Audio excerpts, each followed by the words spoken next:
Folks, Black Star Network is here. Hold no punches. I'm real revolutionary right now. Support this man, Black Media. He makes sure that our stories are told. Thank you for being the voice of Black America, Roland. Stay black. I love y'all. All momentum we have now, we have to keep this going. The video looks phenomenal. See, this difference between Black Star Network and Black-owned media and something like CNN. You can't be Black-owned media and be scared. It's time to be smart. Bring your eyeballs home. You dig?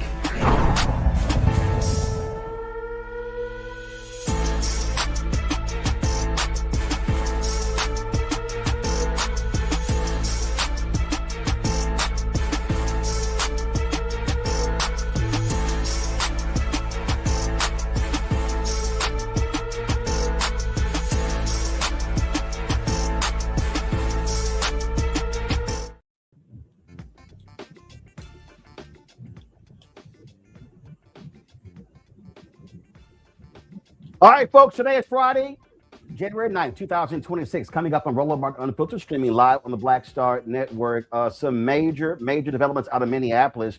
We now have a new video taken from the perspective of one of the ICE officers. It actually does not help them at all. We'll also talk to a city councilwoman in Minneapolis where the Hennepin County DA says they're going to charge the officer, Jonathan Ross, who shot and killed the white woman in Minneapolis. It's a whole lot that we're dealing with, is breaking down in this story. So lots of new developments, and we're going to be getting right to it. Also on today's show, we'll talk about what's with Bishop William Barber, what's happening in North Carolina, where he says, hey, guess what, folks? This is our Selma when it comes to voting and civil rights. We'll also talk with the sheriff of Philadelphia County. She makes it clear, ICE, do not bring your thuggish behavior to my county or we're going to put you in jail. We're going to talk with her as well, folks.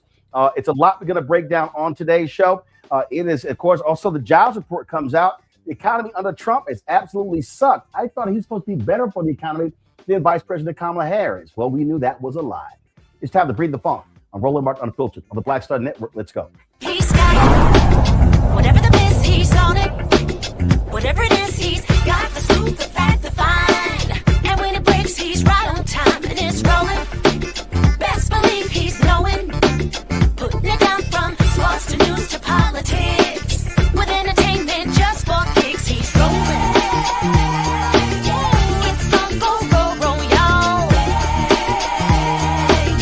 It's Roland Martin, rolling with Roland now. He's funk, he's fresh, he's real, the best, you know he's Roland Martin now.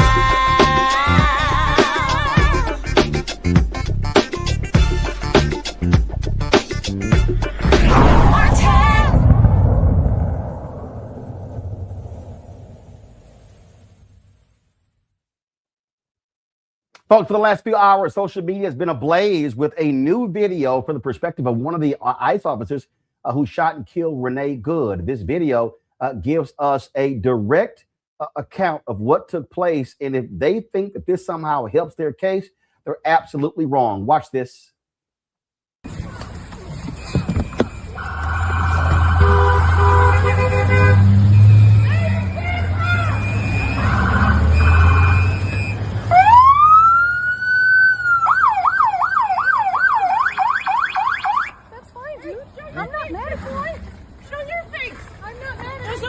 Change our plates every morning, just so you know. It'll be the same plate when you come talk to us later. That's fine. U.S. citizen, former fucking veteran. You want to come at us? You want to come at us? I say go get yourself some lunch, big boy. Go ahead. Out of the car. Get out of the fucking car.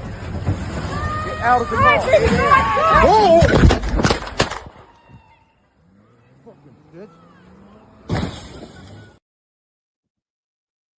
Folks, you see exactly what took place right there. So I want to play the video again so you can have a better understanding. And so you see Renee Good. You see she's smiling. No big deal. And then the officers, they decide to take their particular action. This is absolutely crazy. Roll the video again.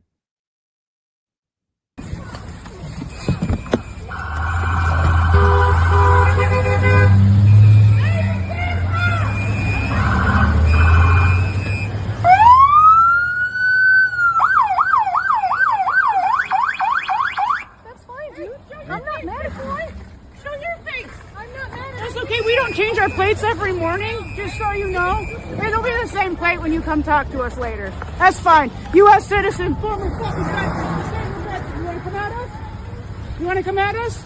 I say go get yourself some lunch, big boy. Go ahead. Out of the car. Get out of the fucking car. Get out of the All right, car. baby, come on.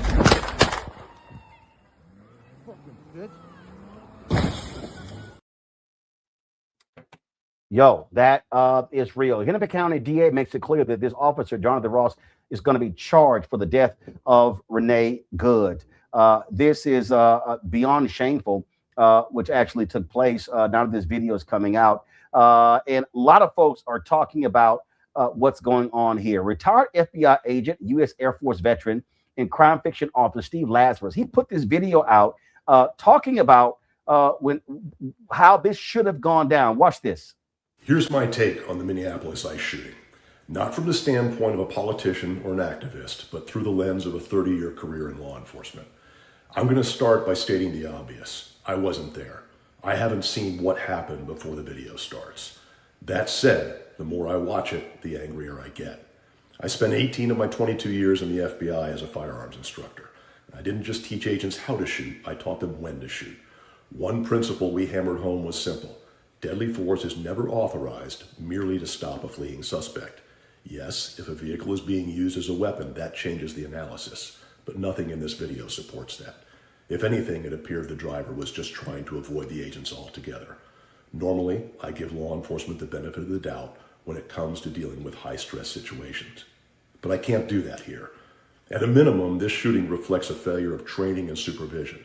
The deeper question, however, is whether law enforcement agencies are selecting and properly vetting people with the temperament and judgment required to make irreversible life and death decisions in seconds. Yeah, that's actually the case right there. Robin Wansley is a member of the Minneapolis City Council. She's the Minneapolis City Council minority leader. Robin joins us right now. And this is obviously, Robin roiled the city. We're now back. Minneapolis is now, the center of conversation when it comes to law enforcement shooting. And to have the federal government literally say, we don't even want the state or the city involved in the investigation shows that, frankly, they want to cover this up. Mm-hmm. Mm-hmm. Yeah, and I don't think it's not short of a coincidence that where Renee Good was shot and killed by a federal ICE agent on Wednesday morning. It happened just a few blocks away from where George Floyd was also killed by a Minneapolis police officer by the name of Derek Chauvin back in the May of 2020. And we're seeing similar responses happen in that. We're seeing the Trump administration, which at that time, it was our own city leadership in response to George Floyd's murder, trying to craft a smear campaign and mischaracterization of who the victims are. And we're seeing the Trump administration do that by framing Renee Good as an aggressor and thus warranted of the basically warned of her death, warned of the officer shooting and killing her. And we heard the same. Many stories put out about George Floyd and how somehow Derek Chauvin kneeling on his neck was not the cause of him dying. Even though also in both cases, there's video footage that shows clearly what happened, that these people were murdered at the hands of a law enforcement officer. And what I'm also very proud of in this fact is, same in 2020, our residents didn't wait for federal action to come in, intervene, to get justice for George Floyd. They organized for it. And we're doing the same here. That was one of the first demands that we put out, was that the federal agent responsible for Renee Good's murder, his name is Jonathan Ross, should be arrested and prosecuted. And when the BCA and when our state leaders started to move in a way as if they were retreating from it, our residents continued to organize and put pressure on elected officials to say, no, you need to see this through.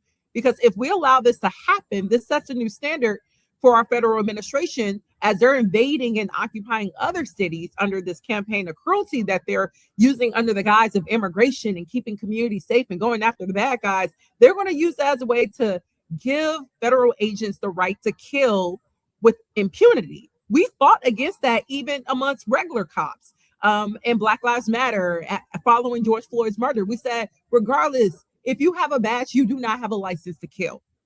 And the same applies here. And just as we got justice for George Floyd, we are going to organize and get justice for Renee Good and all of our residents who've been kidnapped and abducted at the hands of these violent federal ICE agents, and set a new standard that you don't get to do this. And you won't do this in Minneapolis.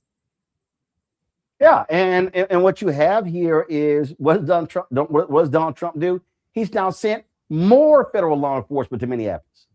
Yes, he's now sent Border Patrol. I would say, actually, speaking of Black Lives Matter, one of our key leaders was actually sprayed with chemical irritants by a Border Patrol officer right after Renee Good was murdered on Wednesday. So it shows very clear that this whole story that they've been telling to the American people, that again, immigrants are your problem.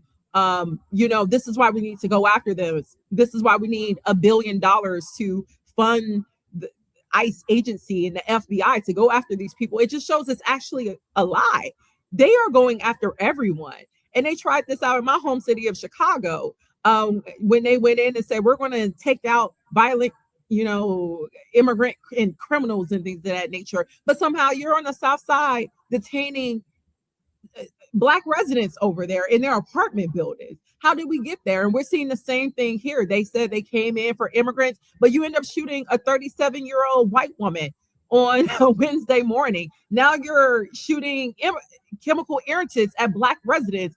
We just got word today that a U.S. citizen was also detained here in Minneapolis during one of their raids. So it's very clear that no one is safe when ICE is present. And that is the agenda of the Trump administration. They don't aim to make our country or our community safe. They want to make sure that they can use blunt force to silence any type of opposition to their racist and very profit-driven agenda nationally. And they want to use federal agents, their law enforcement arm, as a vehicle to normalize that violence and to enact that violence. And then they expect us to take it lying down. And once again, I'm glad that Minneapolis, we have our deep history here of advocacy and organizing. And we're showing, no, we will not. We will get justice. We will arrest your federal agent, and we will hold you accountable for infringing upon our own rights as a state to protect our residents using your federal ICE agents. Well, it goes to show you exactly how they operate and how they move. And so we're going to see what happens next. Don't be surprised if Donald Trump does all he can to protect this officer. And again, he can protect him on federal charges, but he cannot do anything when it comes to state charges. Exactly. And that's why I'm so proud of our leaders, specifically our Hennepin County attorney, as well as our Attorney General, Keith Ellison. Our Hennepin County attorney is Mary Moriarty, that they said, look, we're standing 10 toes down on delivering justice for Renee Good, and we're not going to just retreat because the federal government said so. They're launching their own independent investigation. That was another main rallying cry and demand that we heard off the ground. This officer needs to be prosecuted, and we need to have an independent investigation, because there is no way that we're going to have the federal agency that caused this murder and is already working overtime to discredit the victim and also basically create the conditions for a dismissal. We're not going to let them just have that investigation to set that as a new legal mandate. No, we are going to do our own independent investigation. We're going to trust civilians in our own community to deliver the evidence that we need to put this man away behind bars. And we know we can do this because we've done it before. It was a young Black woman by the name of Darnella Frazier who filmed George Floyd's murder in 2020.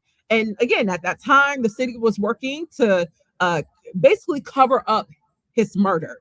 And had it not been for Darnella Frazier recording that, as well as dozens of residents recording and gathering evidence and footage of what actually transpired, if it wasn't for them, we would not have had that victory.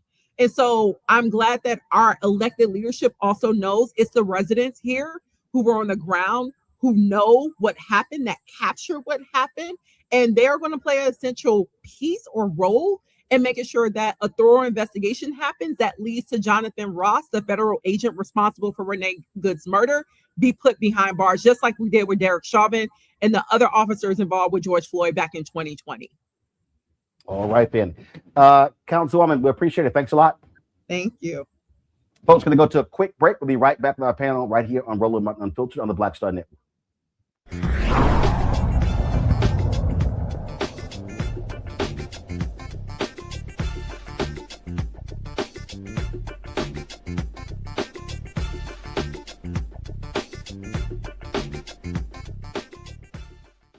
If in this country right now, you have people get up in the morning and the only thing they can think about is how many people they can hurt, and they got the power, that's the time for mourning.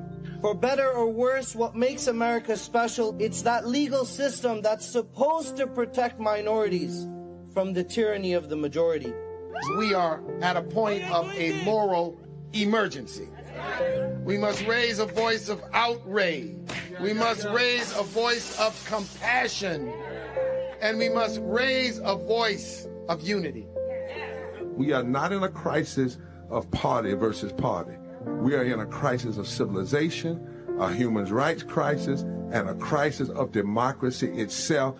And guess what? You've been chosen to make sure that those that would destroy, those that would hate, don't have the final say, and they don't ultimately win. Hey y'all, welcome to The Other Side of Change, only on the Black Star Network and hosted by myself, Rhea Baker, and my good sis, Jamira Burley. We are just two millennial women tackling everything at the intersection of politics, gender, and pop culture. And we don't just settle for commentary. This is about solution-driven dialogue to get us to the world as it could be and not just as it is. Watch us on the Black Star Network, so tune in to The Other Side of Change.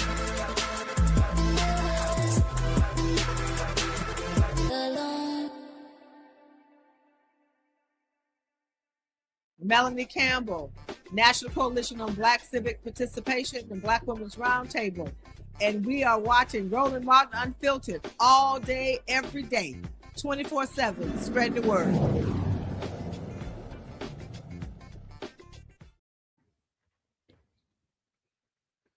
All right, folks. Yesterday, Philadelphia County Sheriff Rochelle Bilal.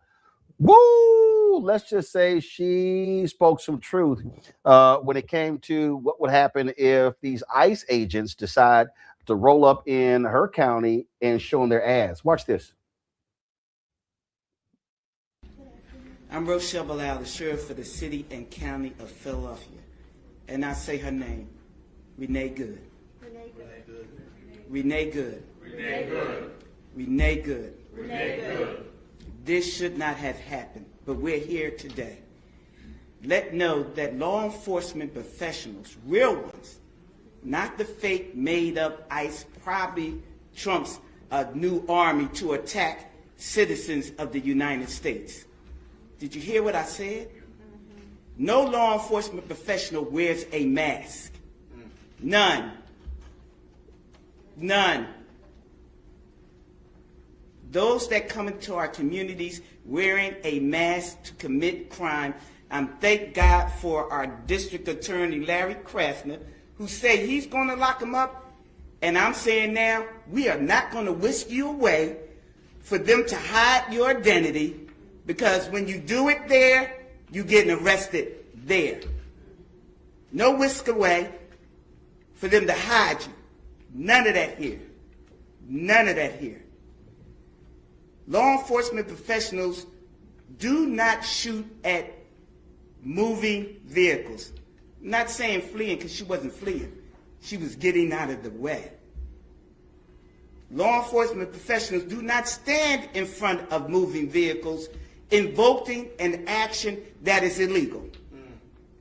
No, we don't. And so we stand here today with all those who stand against the made-up, fake, what you can call ICE, professional law enforcement. I don't call them none of that. I call them made-up, fake, wannabe law enforcement. because what they do is against not only legal law, but the moral law. So I'm with the DA, and we will work with them. If any of them want to come in this city and commit a crime, you will not be able to hide. Nobody will wish you off. You don't want this smoke, because we will bring it to you. And the fake, whatever they call them, because I can't say the name, but the criminal in the White House would not be able to keep you from going to jail. Renee Good should be here today. And to her family, we are saying law enforcement professionals are not the ones here in this city that would do that. But here's the last thing that I would say. Law enforcement professionals around the country do their job, and we have been fighting for years to build that bridge between us and our communities. You have one negative nutcase that causes this problem, and now we all have to fight again to let people know law enforcement works with communities. These crimes would not be down if we didn't have communities work with us. Joining us right now is the Sheriff of Philadelphia County, Rochelle Belong. Glad to have you on the show. So you cut right to the chase. You got MAGA folks mad at you, saying you should resign. But also, look, there are black sheriffs in in North Carolina have made it clear they were not going to cooperate with ICE. We saw the black police chief in Illinois, how they were just running roughshod over them and just ignoring them and treating them like crap in one of the Chicago suburbs. Yeah, the MAGA people are really mad because I'm getting all kinds of threats, but I ain't a scared person. I've never been. I've been in this position before.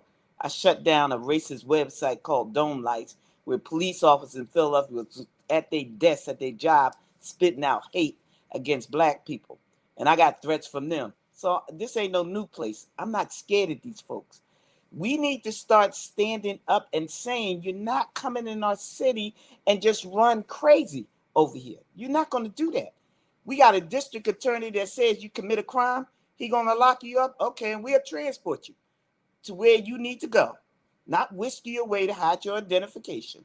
Not do none of that.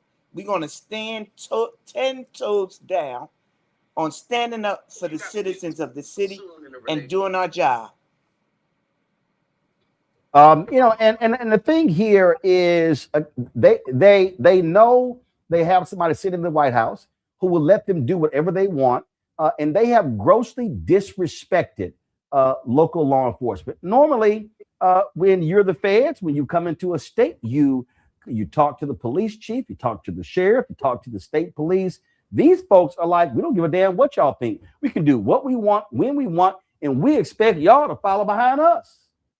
ICE has been in cities way before this type of situation and have cooperated, came with warrants, was respectful, worked out situations. Not these. Do you know? I get this information that they get 47 days of training. 47? That means they don't even know what they're doing out here in our neighborhoods. And at some point, every neighborhood around the country need to stand up and say, no, we are not going to take this. And if you come in our cities and commit a crime, if your district attorney don't want to lock them up, then you need to get a new one. But ours here said he's going to lock them up, and that's exactly what we're going to do. And the sheriff's office transport prisoners, so we will transport you. The thing here is, I was having a conversation with a black conservative who was defending law enforcement, and I said, dude, we don't know if these people are real law enforcement. He said, yes, they are. I said, no, we don't. I said, we don't know if these are Proud Boys, if these are Oath Keepers. We don't know if they're bounty hunters. You don't have names, you don't have faces. I said, so we don't know. They're just grabbing anybody, and these folks are just doing whatever. They're busting windows. They're accosting people. They're just rolling up on folks. We're going to play a video later. It's about a 7-minute video where this African brother in Minneapolis was giving them the business. And then they were demanding his information. They eventually walked away. They had no legal basis to stop him. And it was like 8 or 10 of them surrounding this brother. Well, you probably need 8 or 10 of them on one person because they scared. No, they don't have any identification, no ID. They put masks on, and you are right, because law enforcement professionals don't wear masks unless you have to, cover up to testify, so they don't know who you are if you was undercover. But they don't walk out here with masks. If you're doing the right thing, you stand on who you are and the law in that city. They don't wear masks. These people coming in with masks, and I'm with you. I don't know if they the Oak Boys, the Proud Boys, the Boys.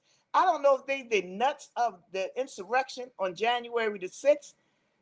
Are these the failed ones that couldn't get into police departments, couldn't get into the FBI, couldn't get into the DEA, and they're taking them because they lowered their stances so low that they take anything and anybody? No. Professionals, law enforcement people, do the right thing. They abide by the law. Not saying they perfect, because none of us are perfect. But the one thing they don't wear is a mask out there because they stand on the law. These are not standing on the law. That's why they try to hide their identity. I think they're scared. And if they ain't scared, take your mask off. Step up like a man or woman you think you are and come into these cities unmasked and claim you're going to do the right thing. Do that. In the video we're going to show, he was asking, man, who are y'all? And they had like RD6, so they had no names, no badge numbers, no nothing. So you can't report it. And then we did another story where there was this black guy who was stopped at the cops by somebody wearing fake ICE stuff, which you can get on Amazon. And so you got people who are impersonating ICE and Border Patrol, and you don't know who the hell these folks are. So when they say, well, you got to comply, I don't know who the hell y'all are. You rolled up with a mask on, no name, no patches, no nothing. I'm supposed to give you the benefit of the doubt. Let's remind people that a Minnesota, in Minneapolis, a Minnesota state senator was shot and killed by a guy impersonating a cop at her door. They shot and killed her husband. They severely wounded another state official and his wife. And they can perpetrate, but I think the ones coming in the city is perpetrating too. We have to keep people safe in our cities. And then we have to speak up against those that are not. This is a fake thing that they came in here. We're making your city safe. You're making our cities more dangerous. You're coming up to people with no identification. They don't know who you are. You mask up. Let me just say this. If they put legislation out there in your city that banned the mask for young black kids in your city, and now you got these people coming in, call themselves ICE agents, and they masked up, where's the legislation on banning them? We have to make some rules in all these cities to stop the nonsense. I'm not a legislator, so we need to call on our legislators to do something about this. You just can't keep running up on people. And that's going to cause a situation because you run up on people with a mask. They don't know who you are. You claim you ICE, but there are people that are perpetrating the fake ICE people. So you got fake on fake. No, stop the nonsense. You want to claim you're legitimate law enforcement? Take the mask off, get your ID, put the badge on, and come with the proper paperwork. Introduce my panel, Candace Kelly, legal analyst, host of Not All Hood out of South Orange, New Jersey. Matt Manning, civil rights attorney out of Corpus Christi, Texas. Michael Imhotep, host, African History Network show out of Detroit. Candace, your question for Sheriff Bilal. As to whether or not ICE is actually going to come to Philadelphia. Is there a high likelihood? Is that what you are hearing? I know you're close to the pulse of everything. No, I haven't heard that. You have ICE agents here because people saying to me they are around our courthouse because our deputies are the ones that secure the courthouse and deal with the warrants from the judges. So they're outside courthouses, they're outside buildings. I'm not hearing that they're coming in here like they invading other cities, but the ones that we have here, we got to deal with them. Thank you. Matt? State law often gives federal agents certain powers. As it relates to Pennsylvania, do those ICE agents actually have any powers outside of the federal enforcement, or what is the interplay, I guess, between state law and what they're actually able to do? Because I suspect we're going to be hearing that they're going to say we're empowered to come in and enforce state law as they sometimes do in other places. What's your experience in that respect? Because in Philadelphia, you have the sheriff and you have the police department. Under my jurisdiction is where the courts are. ICE cannot come in the courts to arrest anybody. And if they do, they let us know in advance, and they have to have a valid warrant signed by a judge. And they don't take them out of the courts. They don't go in the courtrooms. We will take them back to where they were, and they have to go there to get them. They don't just invade the courts here, but they outside lingering, and they outside trying to capture people coming out. But what we have in our city, and I'm running I deal with the courts and their security. They don't come inside the courts to grab anybody outside. They're lingering outside of that. And I can't stop them because the sidewalk is public. The courthouse is public. The only person that can stop them from even being outside is legislation or a judge. And I'm waiting on that. Michael. Sheriff Bilal, I saw your video today. Thanks so much for your heartfelt words. My question is, I know under the Obama administration, he deported 3.1 million undocumented immigrants, but they did it the correct way, like you're talking about. What has been some of the response from those in the African-American community where you live who may have voted for Donald Trump because they said he's going to deport the undocumented immigrants that are taking Black people's jobs, but then we see all this hell breaking loose, okay? And Obama deported more per month on average than Trump is doing. What are some of the responses that you're hearing on the ground? Well, the ones that voted for him feeling sick to their stomach right now because the promises he made to all of these people and even Black people, and I can't see why they even did that, but because they was fooled. Now the they're fooled, and now it's on them. Now they sick to their stomach because they done cut off whatever benefits. They done stopped them from doing this, and they coming to get. Look, they probably coming to get us at the next go around. Before we sat back and said it ain't us, it's all of us.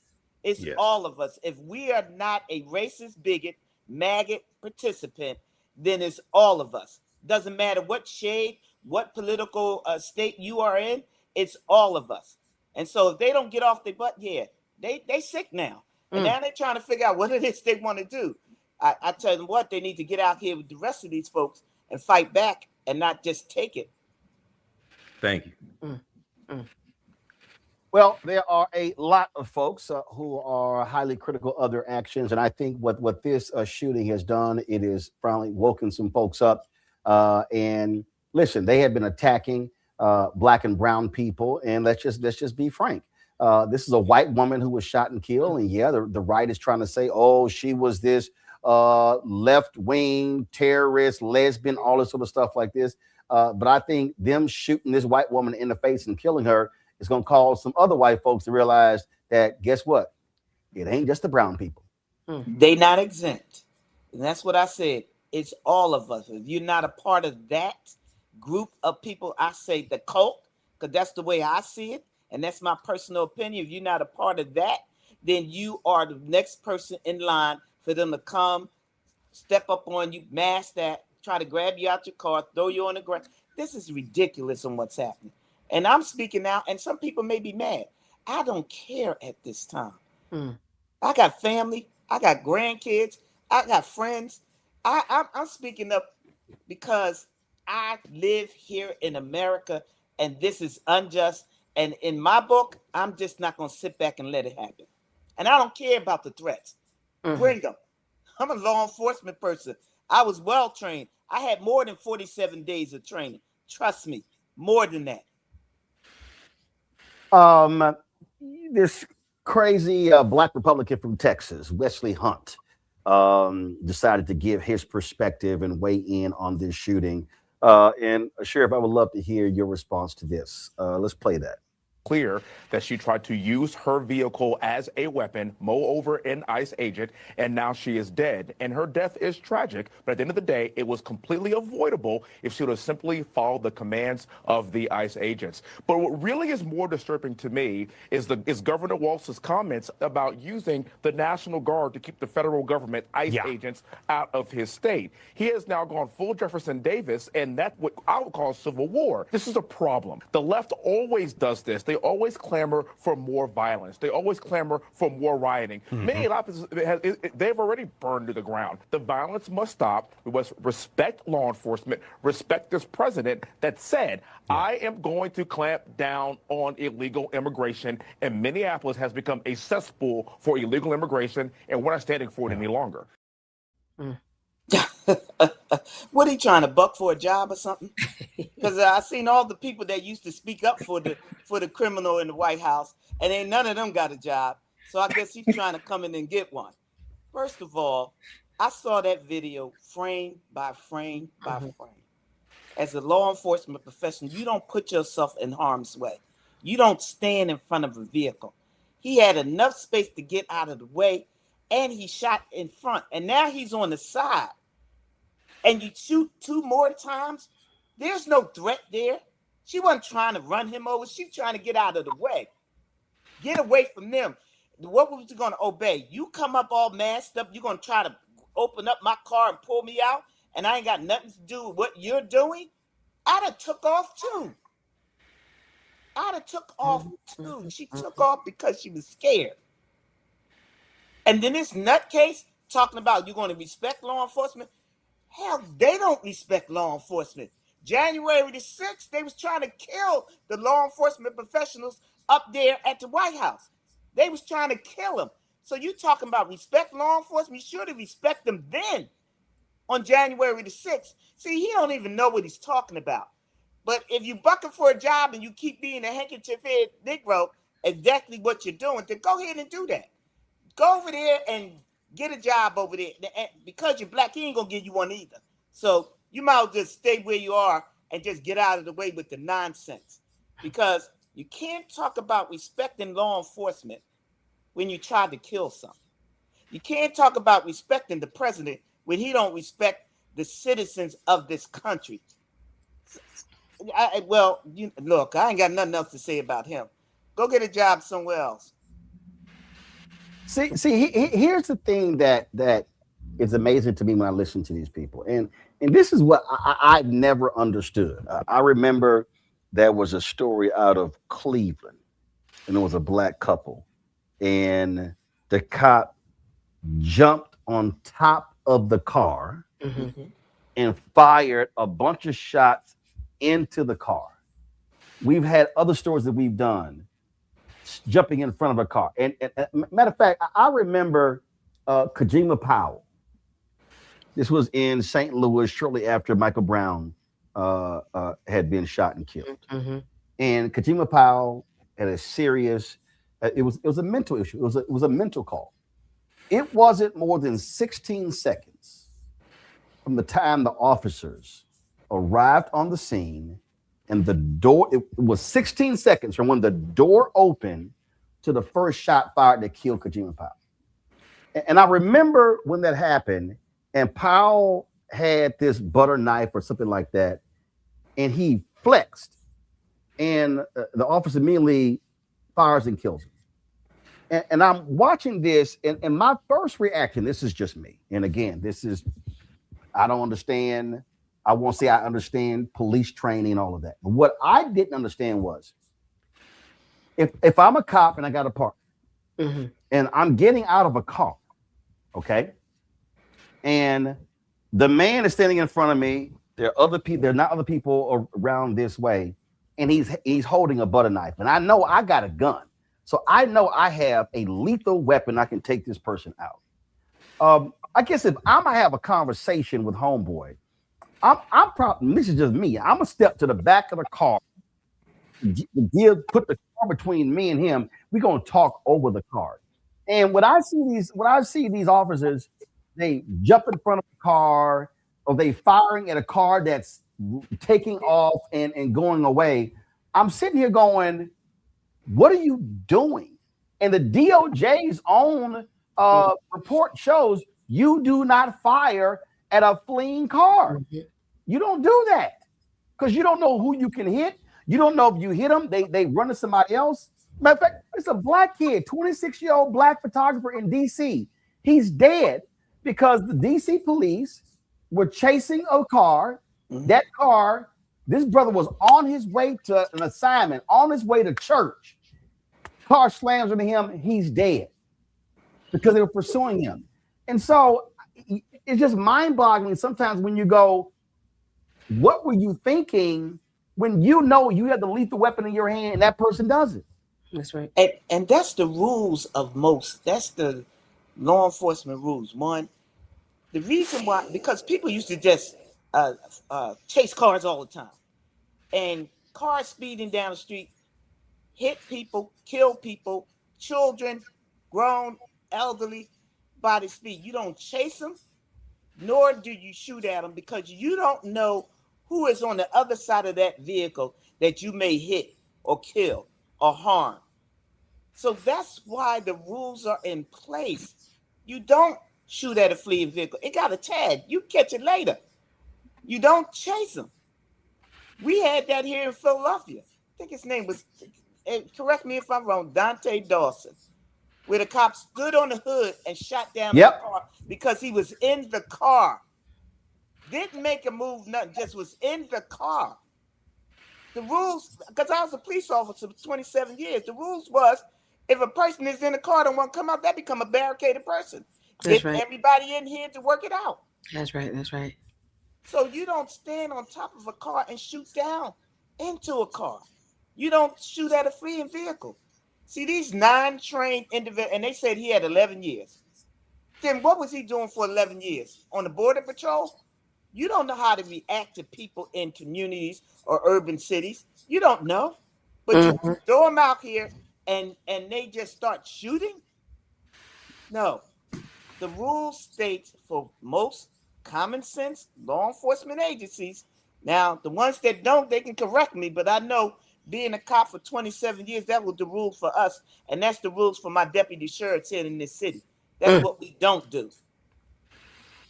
Well, it also reminds me when you have these cases, and we just did one the other day, this story out of Florida, black man, he's walking away back to the officers, has his hands up, he's not reaching for anything, shoot him in the back, kill him.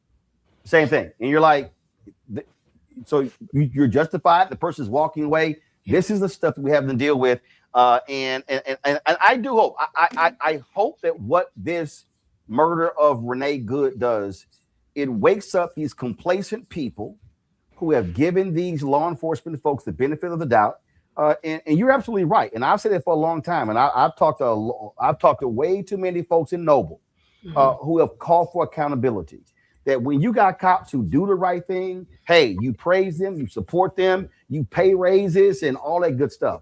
But we know for a fact you got some folks who are thugs, who have no business with guns and badges, and they know, oh, I can shoot and kill, and all I gotta say is I fear for my life. And that's a reality. Sheriff Below, is she still with us, y'all? Did we lose her? Did we lose? What happened, y'all? Did we lose the sheriff? Lost her. Looks like we lost the sheriff's feed. I want to thank her for coming on the show. Sheriff, I appreciate it. Thank you for your strong stance and your courage. We're going to go to a break. We come back.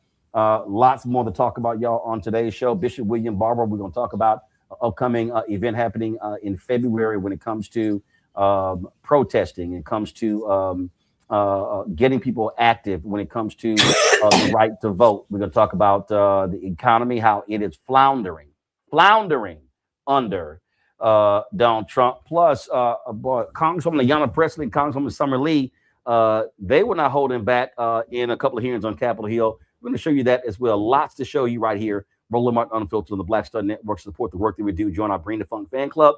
You want to contribute, use the Cash App, use the Stripe QR code. You see it right here. The QR code, you can use it for credit cards as well. PayPal is R Martin Unfiltered. Venmo is RM Unfiltered. Zelle, Roland at RolandSMartin.com, Roland at RolandMartinUnfiltered.com.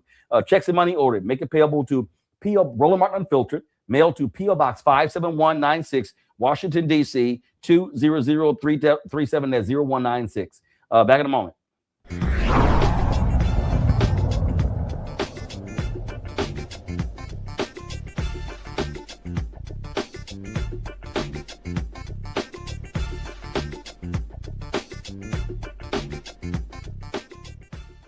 Coming up on the next Black Table, a conversation with Professor Howard W. French on his new book, Born in Blackness, covering 600 years of global African history and helping us understand how the world we know today is a gift from Black people.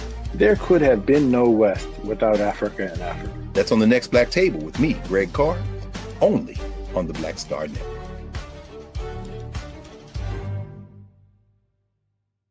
If in this country right now, you have people get up in the morning and the only thing they can think about is how many people they can hurt, and they got the power, that's the time for mourning. For better or worse, what makes America special, it's that legal system that's supposed to protect minorities from the tyranny of the majority.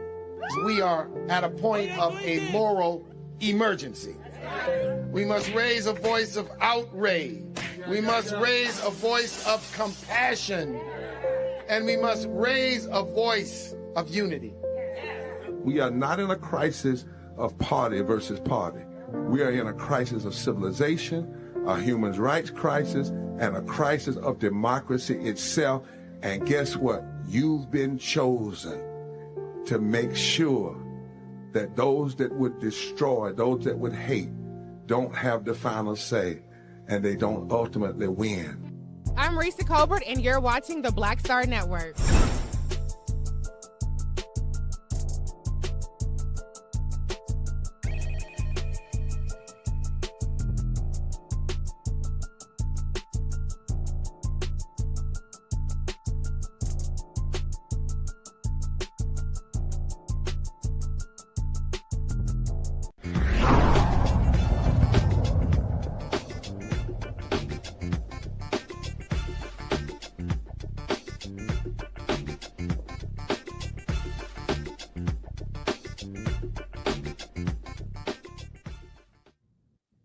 So, folks, I saw this video, and there was this Uber driver, Ahmed bin Hassan, who got into this verbal altercation with some federal law enforcement officers.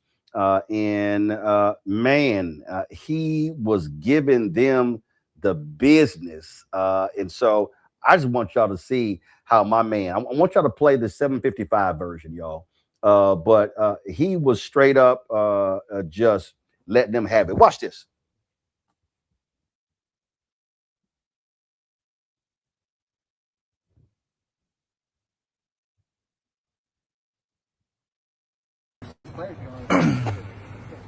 What's up, officer? How's it going? Where we at?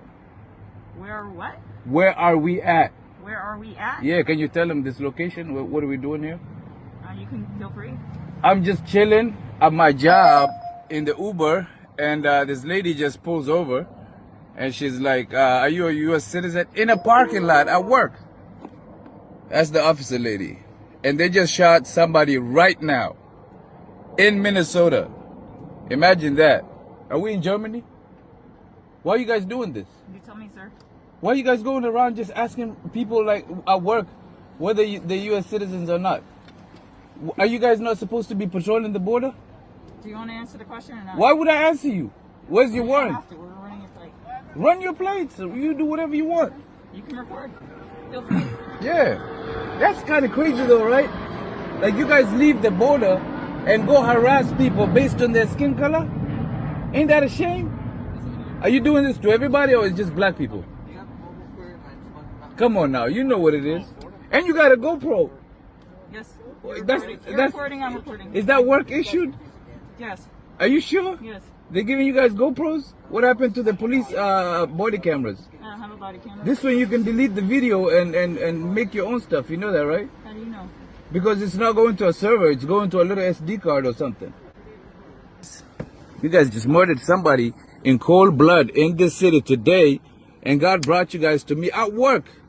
I'm literally working here, and you guys are literally impeding my income, asking me retarded questions. You know, I've been sitting here since 10 a.m. waiting for a ride, and right now I'm getting rides. And if I leave, I'm afraid you motherfuckers might just shoot me. Are you a U.S. citizen, sir? Why would I answer you? Because if you're not a citizen of this country, you have to have your immigration. Why would I not be a citizen of this country, man? What a ridiculous question. Why would I have an immigration? Are you a citizen? Are you a dude? Listen, I'm here working. You're working too, right? So go. It says U.S. Border Patrol. This is not the border. Go to the Canada border or the Mexico border. I'm working, dude. If you were from this country, What do you mean? What do you mean if I'm from this country? I could hear you don't have the same accent as me. That's why I'm. Oh, so you're going by accents now? Is that what it is? Where were you born? Is that accents? Have you heard the Israeli accent? Have you heard the European accent? It's garbage. It's retarded, dude. You going by accents? Mr. Mills. Where are you from, Mr. Mills, with your big ass body? Where are you from? Yeah, all of these other motherfuckers small, man. Look at your officers. Hey, the famous guy. I've seen this guy on TikTok. Look at it. He got gas canisters and shit. What's up, officer? What's going on? How you doing? I have better than I deserve. Man, let me step out, man.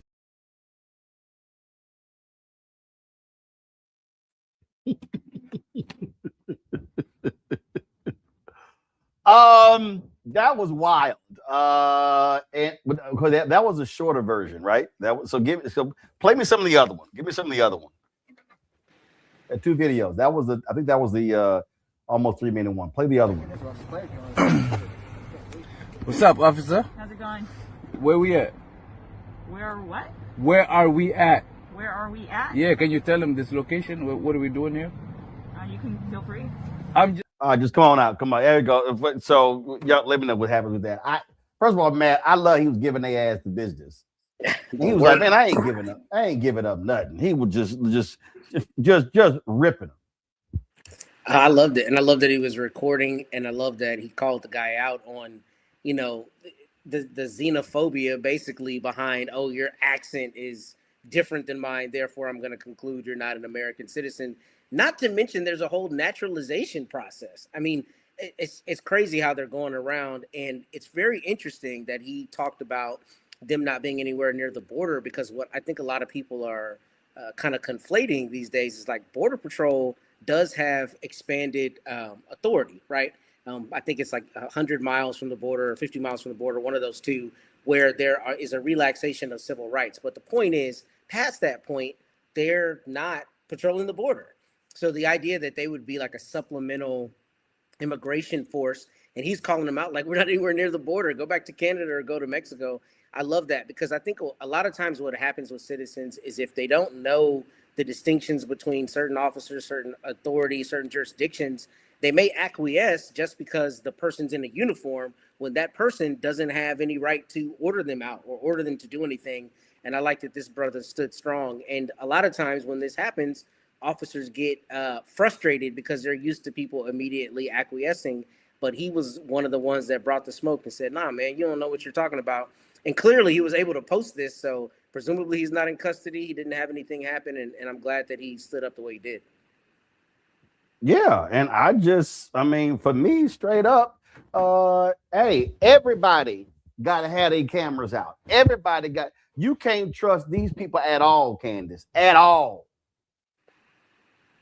Really key about that video is when he asked her, you know, why are you stopping me? And she said, I don't know. Why are we? I mean, come on. Even she didn't know the reason why and didn't have a justification as to why she was stopping. There was no probable cause. There was no warrant. There were no constitutional guidelines that she could even say anything about. And to Matt's point, yeah, you're on Border Patrol. What are you doing here in this Uber parking lot where I'm about to go get a ride, but I'm afraid I'm going to lose my life? So even if it does move to the point of, hey, you know what, we do have reasonable suspicion, then he also has the right to remain silent. And these are things that it sounds like he knew and understood that they did not know and did not understand. So it's important to have your camera, as you said, and it's important to know the law. It's important to understand when you cannot be stopped, because as we saw and we've heard about that training, 47 days, we heard the sheriff talking about what went into Mr. Ross, who killed who killed the woman in Minnesota. That's not enough. They probably don't know what they're doing. You probably know the law better than they do if you are somebody on the other side of an ICE officer agent. Yeah, Michael, they love demanding paperwork, demanding ID, and asking. I love it when he said, "Oh, my accent." You know, the Israelis have accents too. Is you go back to Supreme Court, go back to Brett Kavanaugh, the Kavanaugh stops, and you have the Supreme Court saying you can use race as a pretext to stop people, right? When in 2023, they ruled that you couldn't use affirmative action in college admissions. Okay, so what you see here now, my question would be, well, what about Elon Musk's accent? Because Elon Musk's brother admitted at one point they were undocumented immigrants here in this country. Would you stop somebody with Elon Musk's accent, or would you give him a pass because he's white? So all this is the fear, the browning of America, and we see the weaponization of ICE to inflict terror upon communities. And you have to connect what's taking place right now in Minnesota, in Minneapolis, and the killing of Renee Good, 4/10 of a mile away from where George Floyd was killed. You have to connect that to the video from Nick Shirley right around Christmas, right after Christmas, right?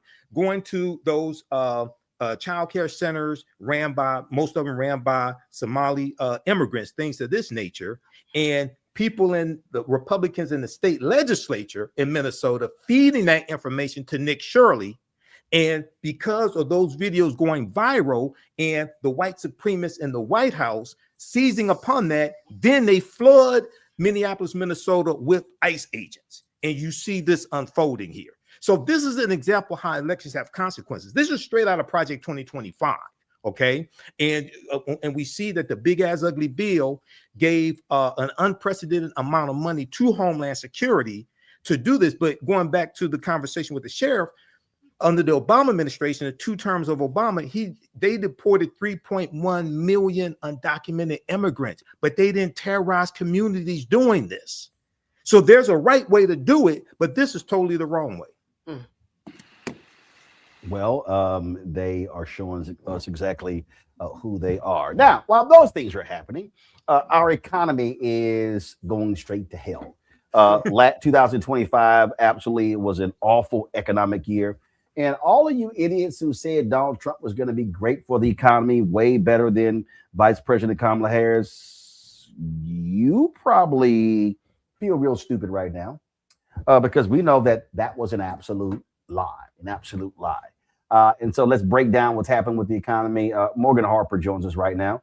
Morgan can walk us through. She's the Director of Policy and Advocacy for the American Economic Liberties Project.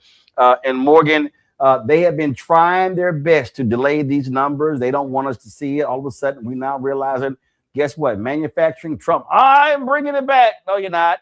It sucked. We're seeing how across the board we've seen anemic loss. And don't you remember when we would have 150 or 180 or 200,000 job creation and Fox News would be going, oh my God, this is soft. This is awful. But all these downward revisions that we have seen now shows how awful this Trump economy is. Yeah, it's really something, Roland. I mean, the top line figures that we have now that are estimates of what happened throughout all of 2025 are indicating that there were only about 500,000 jobs created for the whole year. To compare, under President Biden's last year in 2024 is about 2 million, right? So that's a huge difference. And then when we're breaking it down month by month, you're exactly right that we're only having like 50,000 jobs that are being estimated that were created this past December. Revisions down, still in the tens of thousands of jobs for November. And so there's nothing like robust job growth going on here. And again, and this is something that we've talked about before, where is the job growth that is occurring, even if it's very limited, where is it coming from? It continues to be things like social assistance, healthcare, hardly a booming business environment that's just suggesting a ton of innovation and entrepreneurship is happening. I think as one a bit of coverage that I saw today was talking about that's really just like demographic change. People are aging, they need more support. That's where you are going to see more of those healthcare jobs tend to come from, regardless of what's happening elsewhere in the economy. The other thing that is important to note in these numbers as a sign of how all is not well, despite what the White House might be trying to spin, is those that are unemployed. Unemployment is up overall from where we were at this point last year, even though there's a slight downturn in terms of the exact number from this past month. But overall, unemployment is up year over year, and particularly Black unemployment is much, much higher from this point last year. And those that are unemployed, they're staying unemployed longer. And that is particularly disconcerting, meaning like you're looking for a job, you're not able to find one, so you're going to stay as part of that official statistic for longer. And that's a problem, as we know. I mean, most of us are living paycheck to paycheck. The longer that you don't have one of those, then other ripple effects that are happening throughout your life, just in like a real micro way. And then the other thing that I would note is just there is this dichotomy between what the White House is saying. I thought it was particularly interesting in a lot of their official messaging today, just how far they're having to reach for that positive spin now. You have the head of the Council of Economic Advisors, Kevin Hassett, his go-to talking point today was, oh, but those that have manufacturing jobs, they're getting paid a lot more. And it's like, well, that's interesting because, like you were noting, Roland, we've seen nothing but manufacturing job losses. So I guess his point is, if you happen to be one of the few people that still has a manufacturing job, that is surely not a new one that's been created this year because their policies have not resulted in that, well, then maybe you're making a bit more money, and that's great. But the rest of the economy is not really seeing any of those gains. And again, there just has not been that follow through on this promise of bringing American manufacturing back, inspiring a new wave of innovation. Nothing in these numbers suggests that that's actually occurring.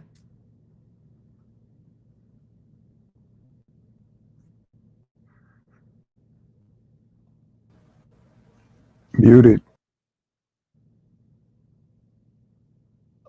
I love all the spin they've been doing. And in fact, I came across this video. I'm gonna try to find it. Scott Bassett, they were at this event, and this woman came up and said to them point blank, guess what? My things have sucked when it comes to my life, my business, because of these tariffs. And he was sitting kind of like, uh-oh. And it's kind of like, yeah, try to tell you.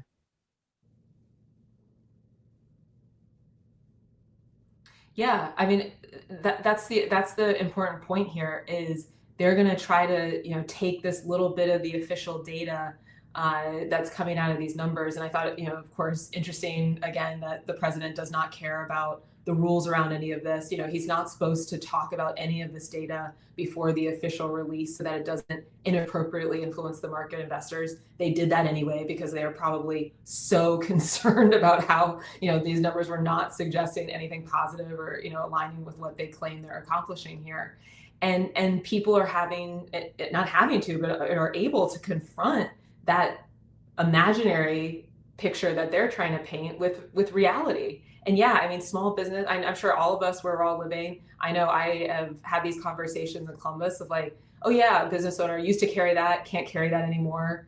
Tariffs, it's just too expensive. Folks that are having to close up shop altogether. And more importantly, and that I think this is the widespread type of impact, is just that uncertainty that people don't know exactly what's going to happen. And so they're not able to move or invest in any particular way.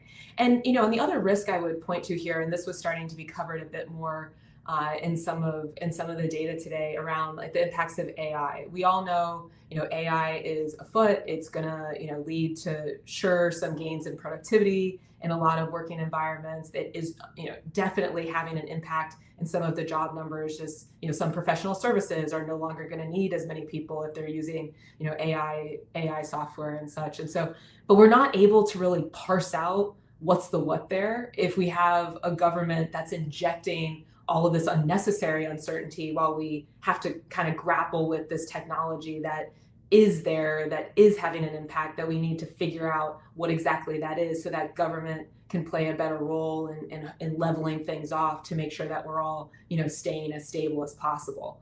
I think that's a risk that, we're not always talking. We certainly, you and I haven't been talking about every month, but it's something for us to continue to draw attention to, in that AI conversation and how this connects to the jobs data.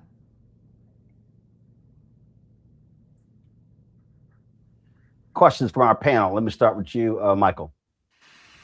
All right, Morgan, you just hit on one of the questions that I had dealing with artificial intelligence and eliminating jobs. The other question that I had is when we look at, for instance, September 2024, Goldman Sachs put out a statement. They analyzed both Trump and Kamala Harris's economic plans, and they said that Kamala Harris's plans would give the biggest boost to the economy, and they talked about how Trump's proposed tariffs on imports and tighter immigration policies would really destroy the economy. What feedback are you hearing from African Americans specifically on how they are trying to navigate throughout all this? We're looking at unprecedented unemployment for African Americans in the past few years. We're looking at energy prices up 13%, beef prices up, coffee, et cetera. What are you hearing from African Americans on the ground? Well, I think it's interesting because, a lot of us probably don't have the expectation that the government's always going to be working in our best interests, I would say, as a community. And so I think in certain ways, we're kind of prepared to be surprised and the unexpected in a certain way. So psychologically, maybe that puts us in a slightly better position than the average person that is used to maybe living with that illusion or expectation that somebody's going to be taking care of you, looking out for you.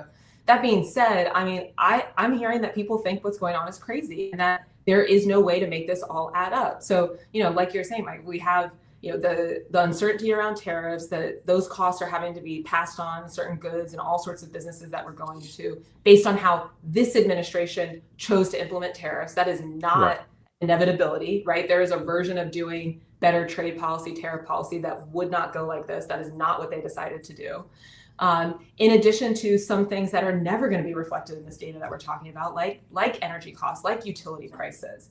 And I think the important point here is to emphasize, none of this is inevitable. None of this is necessary. Even when we're talking about AI, right? We're kind of just hearing AI, it's happening. We got to just deal with it. It's well, no, we have a government that can pass laws that kind of decides the rules of the road, even for something like an innovative technology, like how that's actually going to be playing out in our economy and our society. But unfortunately, that is not what this government's trying to do. I think the other thing I would note is, when we're looking at, I don't have all the ins and outs of exactly what Kamala Harris was proposing, but I can guarantee you that there were some elements of it that were also looking at what we call the supply side of things. So, it's interesting, this proposal that's come up from Trump, that you all might have seen some coverage of around buying up more of these mortgage-backed securities, bonds to try to lower interest rates. And then that's going to solve the housing crisis. This is their big housing plan. It's well, okay, but y'all aren't doing anything to address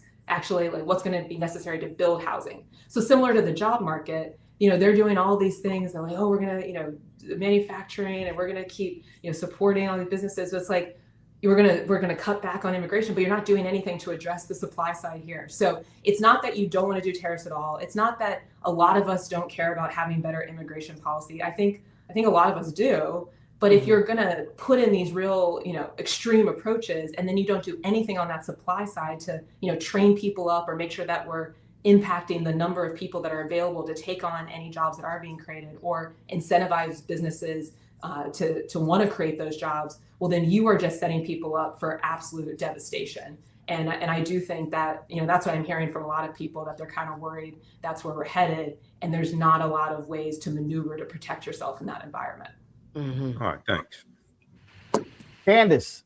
So there are a lot of people who graduate these days with computer science degrees, and they're so behind because technologies move so fast. By the time they get a job or not get a job, they're just behind. So I'm wondering, for people who are, looking into areas to go to in terms of studying, where are the hot jobs coming in 3 to 4 years? What will a good degree look like? Because it certainly isn't computer science. I mean, there's so many statistics and headlines out there about that, but where do folks go?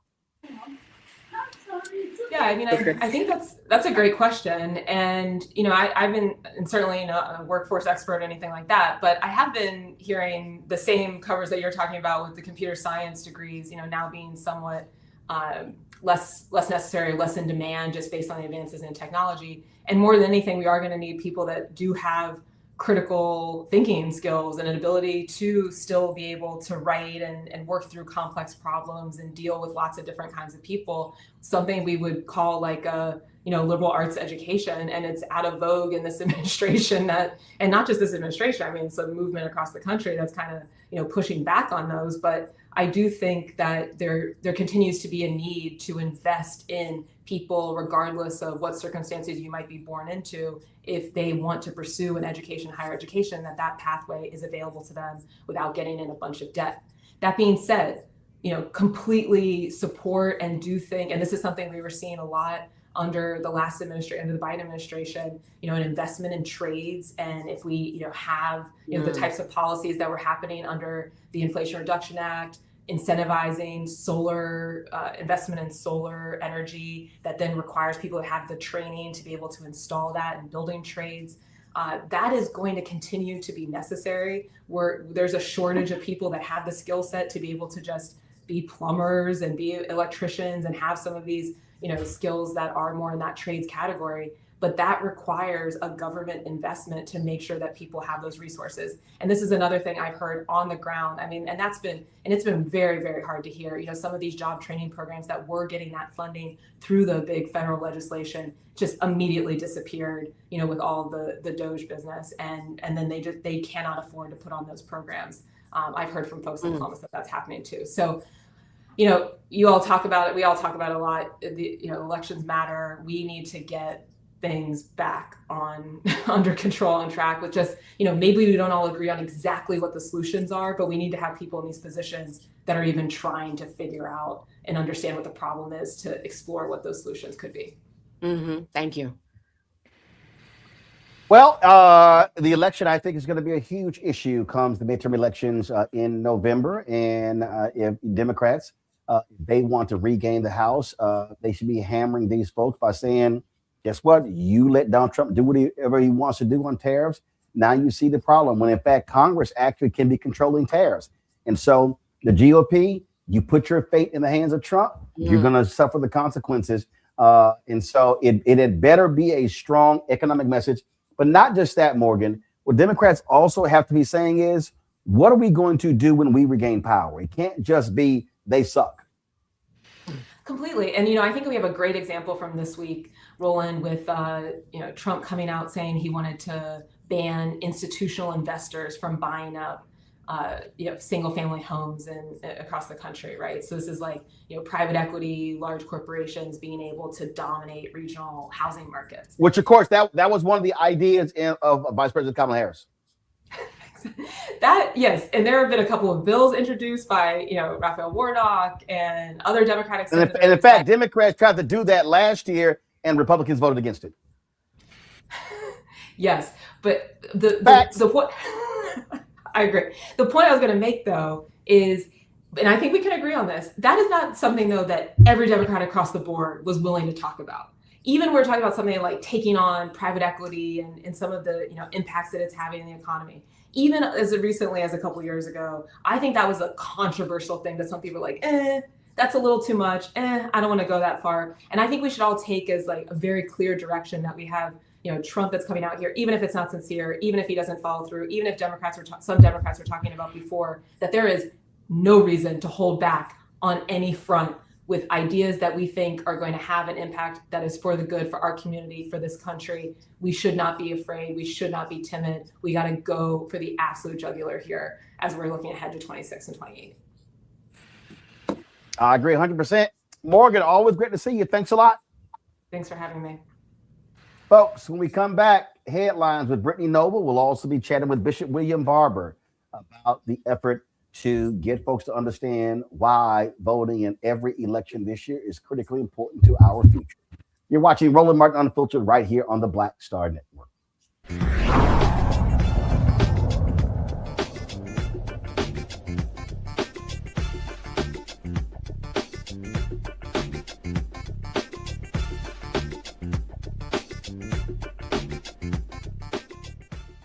They said the quiet part out loud. Black votes are a threat, so they erased them. After the Supreme Court gutted the Voting Rights Act in 2013, Republican legislatures moved fast. New voter ID laws, polling place shutdowns, purges of black voters from the rolls. Trump's Justice Department didn't stop it, they joined in. In 2018, his DOJ backed Ohio's voter purge system, a scheme that disproportionately erased black voters. Their goal, erase black votes and political power. Yeah, that happened. These are the kinds of stories that we cover every day on Roland Martin Unfiltered. Subscribe on YouTube and download the Black Star Network app. Support fact-based independent journalism that centers African Americans and the issues that matter to our community.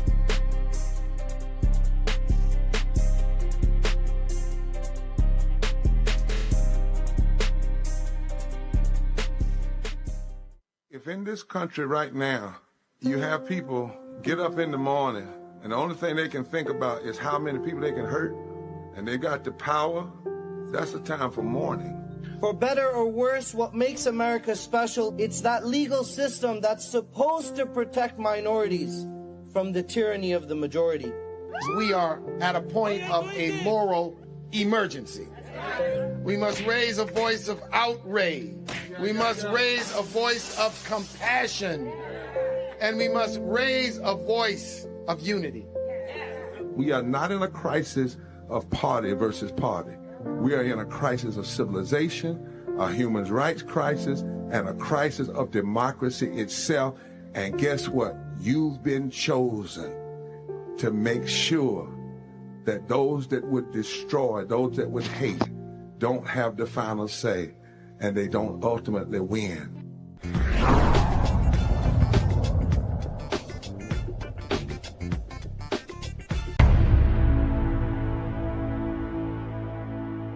At the end of the Selma to Montgomery March in 1965, Dr. King stood in front of the Alabama State House and told 25,000 Americans that the greatest threat to the greedy oligarchy is when poor blacks and poor whites and others mobilize together and form a voting bloc that can fundamentally shift the economic architecture of our nation. In America today, we have fewer voting right protections than we did when the Voting Rights Act was passed in 1965. And state legislatures have abused their power to try to pick their voters rather than let the voters pick their legislators. Meanwhile, every day people are suffering while the greedy get richer and richer. Dr. King was right, and many others were right. The billionaires who think they can buy our politicians are afraid of people coming together across dividing lines and building power together. In 2013 and 2014, we together in this state built out the Moral Monday movement. And in 2014, more than 80,000 people showed up in Raleigh for a mass people's assembly. We mobilized our power. We mobilized our vision. We did not continue to just resist what others were doing. We claimed the world that we wanted, the society that we wanted. And what we did energized. It was not partisan, it was principled. Here we are again now in 2026. And it's time to love forward together and mobilize. This is our Selma moment. And we need everybody, regardless of your race, your creed, your color, your religion, your sexuality, whoever you are. If you love voting rights for all, if you love abolishing poverty and bringing into reality living wage, if you love health care for all, if you love and grace and mercy and do not want to buy into the religious nationalism of hate and meanness and a lack of empathy, if you want to love forward together, welcoming immigrants rather than suffering ICE raids, if you love the environment and want to see it cared for rather than the polluters taking over, if you love fully supported public education, if you want to love, not hate, and to have peace and not war, to stand against unchecked militarization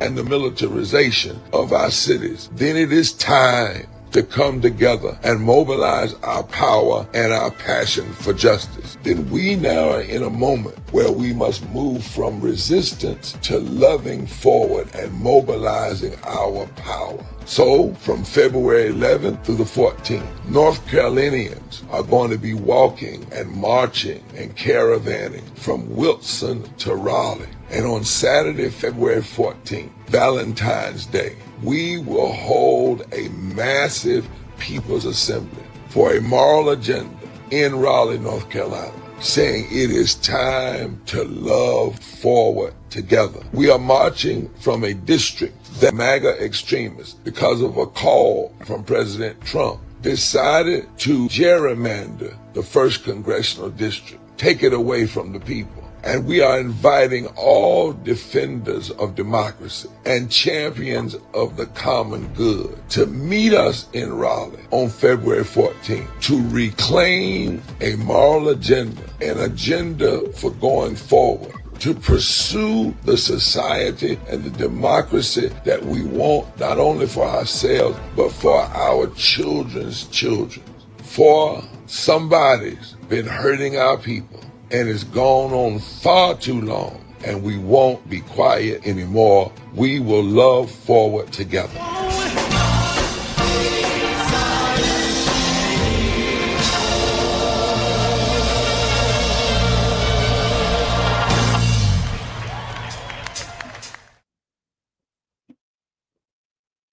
Folks, joining us right now is Bishop William Barber with Repairs of the Breach, Poor People's Campaign. Bishop, always glad to have you. Happy New Year, frat. This is taking place in North Carolina, but this is really a national call. It is, Roland. Thank you for having me, and glad to be here. I'm at a place I can't be on the line, but I'm glad to be with you. We must nationalize state movements. I don't know how many times I can say that. We need to be rallying the people in our states, and it doesn't even have to be partisan. It can be principled, and mobilize in a way around what we stand for. What is it that you stand for, and that you will stand for it, regardless of what we've talked enough. We have to do the critique, but resistance only gets you so far. The Bible says you have to write the vision for people to run, and you have to write it for people to mobilize. And we have to get people to grab their passion and say, I'm fighting now, not just who I'm against, but what I'm for. And Roland, the reality is, I can talk all day. It's one of the reasons I'm going home. I've been out in the nation, but going home to nationalize this. In North Carolina in 2025, Trump won by 180,000 votes, 1,830 votes per county. Over 300,000 Black folk that were registered and had voted infrequently didn't vote. Over 1.7 million poor and low-wage people who had voted were registered but voted infrequently and didn't vote. And you look at these numbers in Georgia, Trump wins by a little over 100,000 votes, but over 300,000, 400,000 African Americans didn't vote. Over 2 million poor and low-wage people who had infrequently voted and tended to vote progressive did not vote. And people are saying, what you ask them why, and they say, nobody talked to us.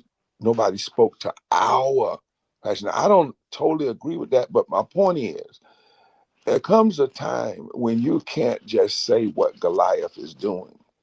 You have to decide it's time to take the mic from Goliath and say what you stand for and what rocks you stand on, if you will, Roland. And that's why we're going from, the last straw was for them to get this is how it went down. Trump called our state, MAGA, and told them, take this district, first Congressional District, predominantly Black.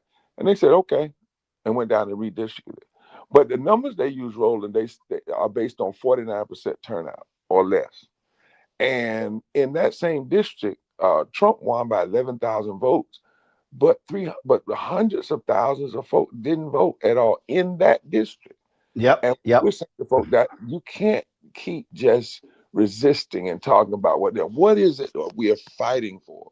3 days we marched from Wilson to Raleigh, and then a massive. And lastly, you know this, it's not just a rally. People are going to get that day on live Mm-hmm. stream. There were 7 things to do what you and I call micro organizing. That's right. Yeah. Well, here's a perfect example. I'm showing right now. This was when we were in Austin, and this is a drone shot we had, and it was a multi-day march to the state capitol, and you were there. Beto O'Rourke was out there. Reverend Jesse Jackson Sr. was out there, and the thing that So this was July 2021. So here we sit, January 2026. We saw what Texas did, stealing 5 seats. We saw how they passed all of these voting laws. And I remember there were people who were then saying, "All right, man, y'all sitting here, you're doing this march." But as we said, we talk about micro to macro. The problem with so many of these other folk out here, they want to have one big old rally, get lots of attention, and then you go, okay, well, what the hell you do? What's next? And all I've heard in the past year, Bishop, and you and I talk about this all the time, I've heard more people say, "Hey, man, who's doing something? We're waiting. We're ready to go. We're ready to do this thing." And the problem is too many organizations, too many churches, too many black churches, too many civil rights groups, others, they've been non-existent. Chatting with, doing email fundraisers, and the people are saying, "Where's the plan of action to fight back?" That's right. Where's the plan of action, and what is it that we're fighting for, and how are we mobilizing so that there's a movement, not just a moment? When we went to Texas, as you remember, about 100 folks started with us, but thousands showed up.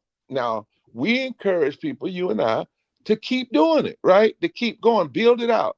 Folks said we've never seen this many people come to the State House at one time. We said, if you keep moving and keep mobilizing. Now let's go from that to the fact that you've got 3 million poor and low-wage folk infrequent voters. Go after them, but you got to go after them with talking to them and real policies. The problem is, Roland, too often we're leaving folk out. And I'm saying to politicians, you can't just run this year on who you're against. What are you for? What's going to happen if you get to be the governor or the senator or whatever? What's going to happen in the first 50 days? What are you going to make happen? And all of us, the organizations, if you've been waiting to do something, I mean, when the big, bad, deadly, ugly, destructive bill, Roland, you were there. Some of us, white and black and other, went to D.C. and made a call. Come now. Come to the rotunda now. They arrested us. I know folks saw it because millions of people saw it online. But do you know some folk were doing something else? I don't know what they were doing. And then after it was over, they said, we didn't know. Now, there's a certain part at which you can't claim ignorance, But let's just say folk didn't. Okay, here we are now, 22 million people. 20 million people are losing health care. That's who you got to organize. That's the power. People are losing food stamps. That's who we must mobilize. So our effort, and I'm saying, Roland, every state ought to have this. And preachers, hear me. You ought to do this in your state. You ought to get thousands and thousands of people, have a massive group, but not just for a day. And then you ought to lay out your plan for micro mobilizing and organizing and civic engagement and voter push in each county. And Roland, you know why we're doing February 11th, 12th, and 13th? It's not just because it's Valentine's Day. It's the first week of early voting, same-day registration. So we're going to be So that's called having a reason, having a rationale in terms of what you're doing, and not just gathering, because you meet and you're pushing people towards something, to do something, because that's when early voting starts in Texas for the March 6th primary. That's it. And I would love it. We're trying to model. It would be an amazing, if there are any folk from Texas right now and preachers down there, you all could do this. Go join us. Do one the same weekend. You can do it and you could do this in 3 weeks. Bayard Rustin didn't have 6 weeks. maybe 8 weeks at the most, to pull off the March on Washington. You can't, what if Texas decided after all of this craziness that you were going to mobilize, and let's say you didn't march 3 days, but you did one somewhere and massively come on February, but your reason is to gin up the energy and the power of people turning out for early voting. In Texas, do you all have same-day registration, Roland? I don't know if We Texas do not does. have, not in Texas. Right. That's right. But see, we do. So what we're saying to folks, while we're marching, the church we're marching from, by the way, is on Martin Luther King Boulevard, St. James Christian Church. My wife's the pastor. The church we're going to end up at is Pullen Memorial Church, which has been a progressive white congregation on the 13th. But what we're saying to folks is the 12th, the 13th, the 14th are all same-day registration early voting. So while we're walking, you march to the polls, and you don't even have to be registered. All you have to do is go and register and vote. And then after that rally, when we really ginned up and taken over the news media and got people's consciousness awakened and gotten people saying, I know what I'm loving, I know what I'm fighting for, they will have another 3 to 4 weeks to push it out. And we're going to break through so that the pundits are going to have to say, wait a minute, we normally don't get this kind of turnout in midterm elections. And that's when we start making a difference, when we start upsetting these calculations. To your point, I'm playing right now a video when we were with y'all in June. And it was very interesting. It's very interesting. Again, the whole point there. And this is the thing that still, to your point, would drive me crazy. Y'all invited so many other people. This was in June. The whole point was to build upon that, and y'all keep doing the work. And you can do all you can do is all you can do. But you got so many other folk who've been sitting on the sidelines and just sort of, and I guess they're gonna wake up come September and October. And what I have been saying to people repeatedly is, y'all, this ain't how this thing works. You now have to begin to reach people a lot earlier. This is now January. You have to be now planting the seed in January, and you got to till the soil. You got to water that thing in February and March, and they may not vote in the primary, but then you got April and May and June and July and August and September and October. If you do that, you've now spent 7-8 months, what I call educate, enlighten, inform, and engage. And when you do that, the 3 E's in the I, you do that, now all of a sudden you built the resonance, and now people know you've connected the dots. You've talked about healthcare, you talked about SNAP benefits, you talked about job creation, you talked about a living wage, and now you can challenge the candidates. Because look, we want to hold these town halls for the folk who run. Roy Cooper, that's right. We want to have a town hall with him on the Black Star Network in North Carolina, Ossoff in Georgia, Crockett in Texas, the rest of these people. But that's what has to happen. And Roland, and if you do that, you as you said, you actually push to the politicians to have courage and to say what they're for, not just what they're against. And so the other part of what we're doing, we've been in the 1st Congressional District since they did what they did. We filed a suit challenging it as racism, but we also are not in those districts having town halls, all those counties down east. And folks said, well, you need to wait till after Christmas. We said, why? Why did you all wait till after a holiday? We went in Christmas. We're going to do, as a part of this gathering, a 7-stop tour across North Carolina leading up to this, ginning people up, educating people, making sure they know what's going on, doing nonpartisan voter guides that tell on people. We don't tell you who to vote for, but we can tell on them. And then you have to look at it and say, well, I love this, but I don't like this. But you got to do this work early and hard. If we mess around and say, what we're going to do is have a remember March on Washington, wait all the way till August. Now that's after the summer. Then try to gin that out in September and October. I'm not saying some of that won't help, but it's why. And why take it all the way to DC when you can do it in these states Right. and massively in the states. I don't know why we can't get this. DC changed from Birmingham up, from Alabama up, Right. Jackson up, from Montgomery up, from Selma up, not from DC down. And that was where the effort. I was looking the other day, Roland, and I challenged for last thing I'll say. I went back and read the speech that you and I often read, which is the speech Dr. King gave at the State House at the end of the Selma to Montgomery March, when they actually told him that he was going to get shot. They told him don't do that speech, but he did it anyway, and he did it long. I mean, it was longer than the march. Enormously Never Again, which we call I Have a Dream. It was like 45 minutes. But in that speech, he makes the point and says, the work that has been done across this nation grew out of the work done in three places: Birmingham, Selma, and Montgomery. And I thought about that, Roland. Yes, the movement's known all across the world, but Doc's primary focus was Alabama and Georgia. Now he did. You see what I'm saying? He made sure that he did hard work. We often talk about Doc as a speaker, and we try to isolate him as an individual. But no. Go back. Birmingham, Montgomery, Selma, right? Without those three things he says in those speeches, they would not have built the models and the basis. And what other folk did was they picked up what they saw. So I'm saying to folk, you don't have to wait. Right now, take this model in North Carolina. What if a 50 or 100 pastors decide to do this in Texas and then in Georgia? Do your state and look at these numbers.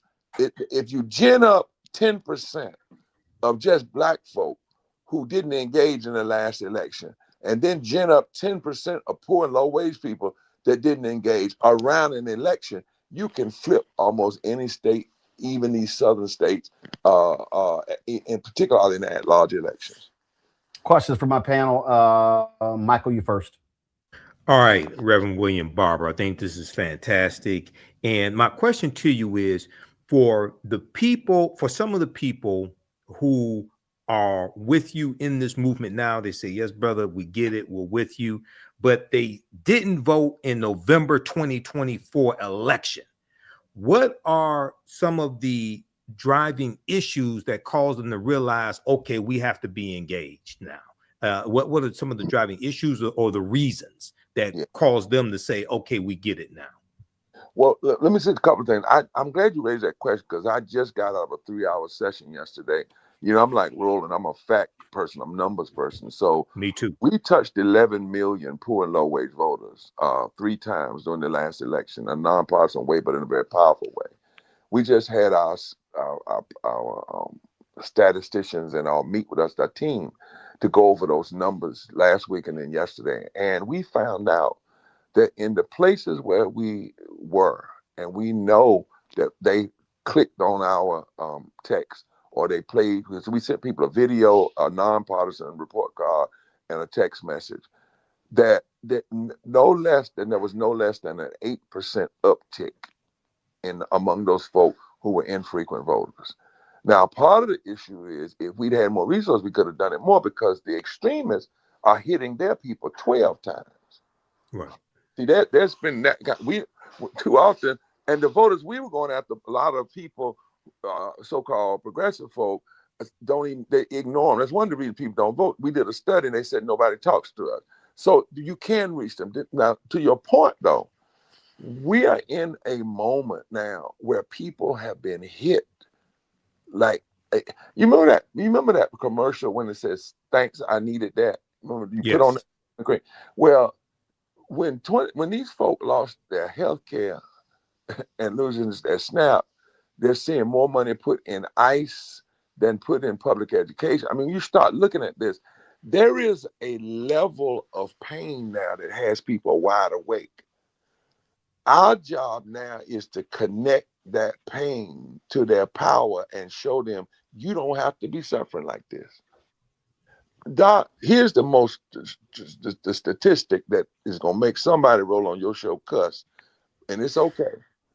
The current Congress that we have in office right now is there because of a 7,000 vote margin in a time when 90 million people didn't vote. We have to start getting folk to understand that so they can own their power. Yep. They can own their power. And every time I say that, when I go places and say that, and then I start telling people, did you realize in your state such and such and such that folk will say, well, damn. And that's what I want them to say. I want them to understand all this nonsense about it doesn't make a difference. It's just nonsense. It's robots lying to you on social media. It's not real people who know the deal. And now in the midst of this, we've got to help folk understand if you love living wages, because right now you got a group of folk, they are thinking about nothing but firing you. If you love health care for everybody, not just access, but actual health care for everybody.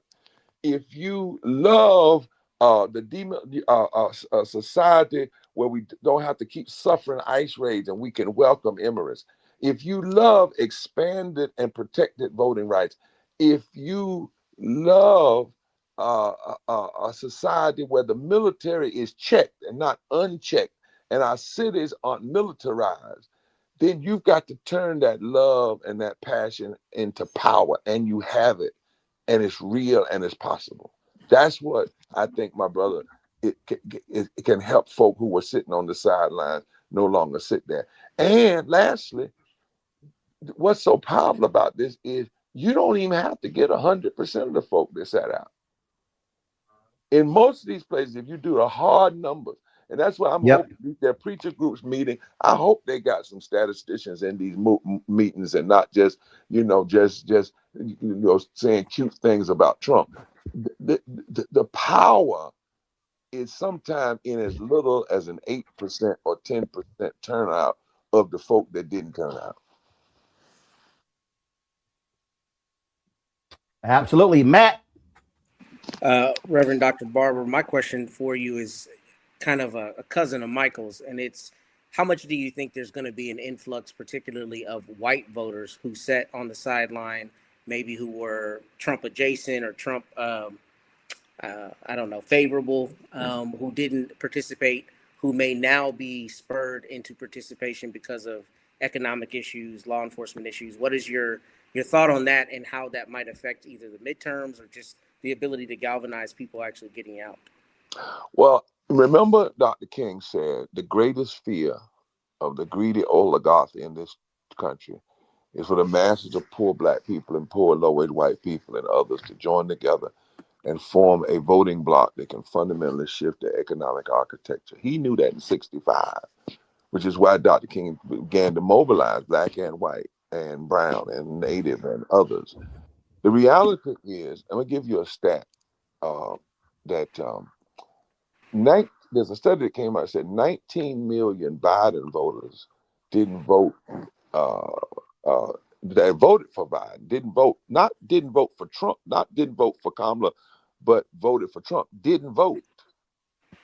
But when they asked them, the number one reason they didn't vote was there was not a clear mentioning of how poor and low wage people would be addressed, particularly on the issue of living wages and health care. Now, that's a study that just recently came out. We found out in another study that Trump only got 51% of poor and low wage voters. That means $50,000 a year in a family of four, regardless of their white, only 51%. But that was the first time he or any other Republican got 51% of that population. But we also know that we did not see a clear pitch, particularly to folk, whether they be white people in East Kentucky or black people in the Delta, with an economic message and a message that connects racism and economics. So my point is, I think that we're in a time when a lot of folk who did not vote, as you heard me say, in 2024, 1.7 million poor and low-wage people in North Carolina didn't vote. That's black, white, whatnot. But now we've got 300,000 people who've lost their Medicaid and 300,000 who've lost their food stamp, those SNAP. If you connect that pain to this moment and people understand it, I think you're going to see a large number of folks. And the challenge for us in this moment, though, and I'll be very honest with you, is wherever we're meeting, I'm asking people to do a thorough look at the outcome from the last election. We also have to look at the fact that somewhere almost near 20% of black males voted for Trump. Yeah. That black vote went down in Georgia among women. We got to be honest about that too. So what we got to look at is how do we build this team that Martin knew was the very thing the oligarchs feared, and particularly how do we as black folk help build that? We don't build it with everybody, but if we build it with the right folk, we can fundamentally break through the Southern strategy. And lastly, remember what the Southern strategy said. It said we must make sure that blacks and whites never find themselves united in election. We must foster division at every turn. And in a book called A Time of Illusion, they said we might create a Frankenstein. If we do, we will lie. But in the meantime, positive polarization is the way we win. Now, if that's their strategy and has been for the last 50 years, then our strategy has to be the opposite. Thank you. Candace. Reverend Dr. Barber, in terms of where the people are to go and meet them and let them know the issues, to let them know the dates, where would you say those places are? Is it the church? Is it going door to door? Are there other ways that you are finding that the people that need to get to the polls can be reached? What are those doors that you might be opening that might be new, that folks might not think of in terms of how to get folks who haven't voted out to the box? Well, thank you so much for that question. If I might, as they say, take a scripture. After the day of Pentecost, the people were told that this is how you organize people. You start in Jerusalem, you go to Judea, you go to Samaria, and then you go to the uttermost parts of the world. So let's just say I'm a church and we've got folk that's ready to go out and mobilize. First thing you do is make sure everybody in your church is mobilized. Don't let them folk lie to you. Don't think just because you got 20,000 folks sitting up on Sunday morning that they actually turn it out. You need to have a mobilization team right inside the congregation, right? Number one. Number two, draw a 5-mile circle around your church, that building where it sits, and make that your next target. And inside of that target, go to the communities closest to your church that represent poor and low-wage voters, because the greatest potential for expanding the vote is among the 80 million poor and low-wage voters. In the last couple of elections, 30 million of them didn't vote. And you heard me say the number one reason is no one talks to them. Number two, make sure you understand that you can't just preach a sermon on this. It has to be strategic. And then you must take the church into the street. I don't believe in just like preaching in the pulpit. Wherever there's places in the hood, places in communities. And remember, when I say poor and low wage and low wealth, I'm not talking about somebody just, $20,000 a year in a family. From $50,000 in a family for down is where we've got them. 50,000 down. So wherever those pockets are, and if you're mobilizing, in other words, we also have to mobilize from the Delta to Appalachia, from the Delta to Appalachia. I'll tell you a quick story and I'll stop. When Bashir won in Kentucky, y'all know the new guy, we were mobilizing in Kentucky, in Louisville, and in Hazard County. Now, you know the Dukes of Hazzard, right? Yes. Folks said, Barber, you are crazy. They're going to get you out there in Hazard. But what folk didn't know is that in Hazard County and Harlan County, those are the counties from which Justice Harlan came, who was the only Supreme Court justice to vote against Plessy versus Ferguson. They didn't realize that Harlan County and Hazard County are the counties where the song "Which Side Are You On" was written by a white woman who challenged the coal bosses and the government people who were dropping bombs on top of the miners, black and white miners, who were working together in those coal mines. So we went out there and we mobilized and we showed people how they were being fooled and bamboozled, and we challenged anybody who was running to come out there. We didn't endorse a candidate. When we left, Bashir heard the challenge and started changing his schedule. And he didn't just go to Lexington and Louisville. He started going out, not sending somebody, but going out to those counties. And we kept mobilized. Do you know that 4 of those 6 counties flipped in Kentucky? And he unseated an incumbent Republican governor in Kentucky. And the night that he won, he paid homage to what he had learned in the movement. He said, I found out this in running this time, that some issues aren't black versus white, they are right versus wrong. Some issues aren't Republican versus Democrat, they are right versus wrong. Some issues are not partisan, they are moral. And he committed to felony reenfranchisement. He committed to restore health care, because he found out a lot of those folk in Eastern Kentucky lost their health care, right? It wasn't just black folk. He found out, but he also found out that raising wages and union, and guess what? He's won a second term. My point is, this can happen, but we have to, as you said, the way you do it is you've got to do a race and an economic mapping of your community. And that's where you go. And the target, when we talk about poor and low wage, is again, $50,000 and below in a family of 4. That's what we call poor and low wage. Thank you.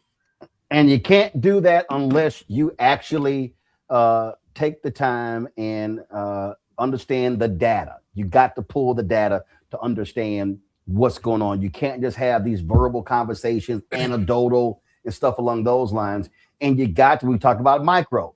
You got to sit here and you got to say, all right, leaving this rally, collect the data on who's here. Now we're going to need folk to target not just county, city, neighborhood, blocks, streets, houses.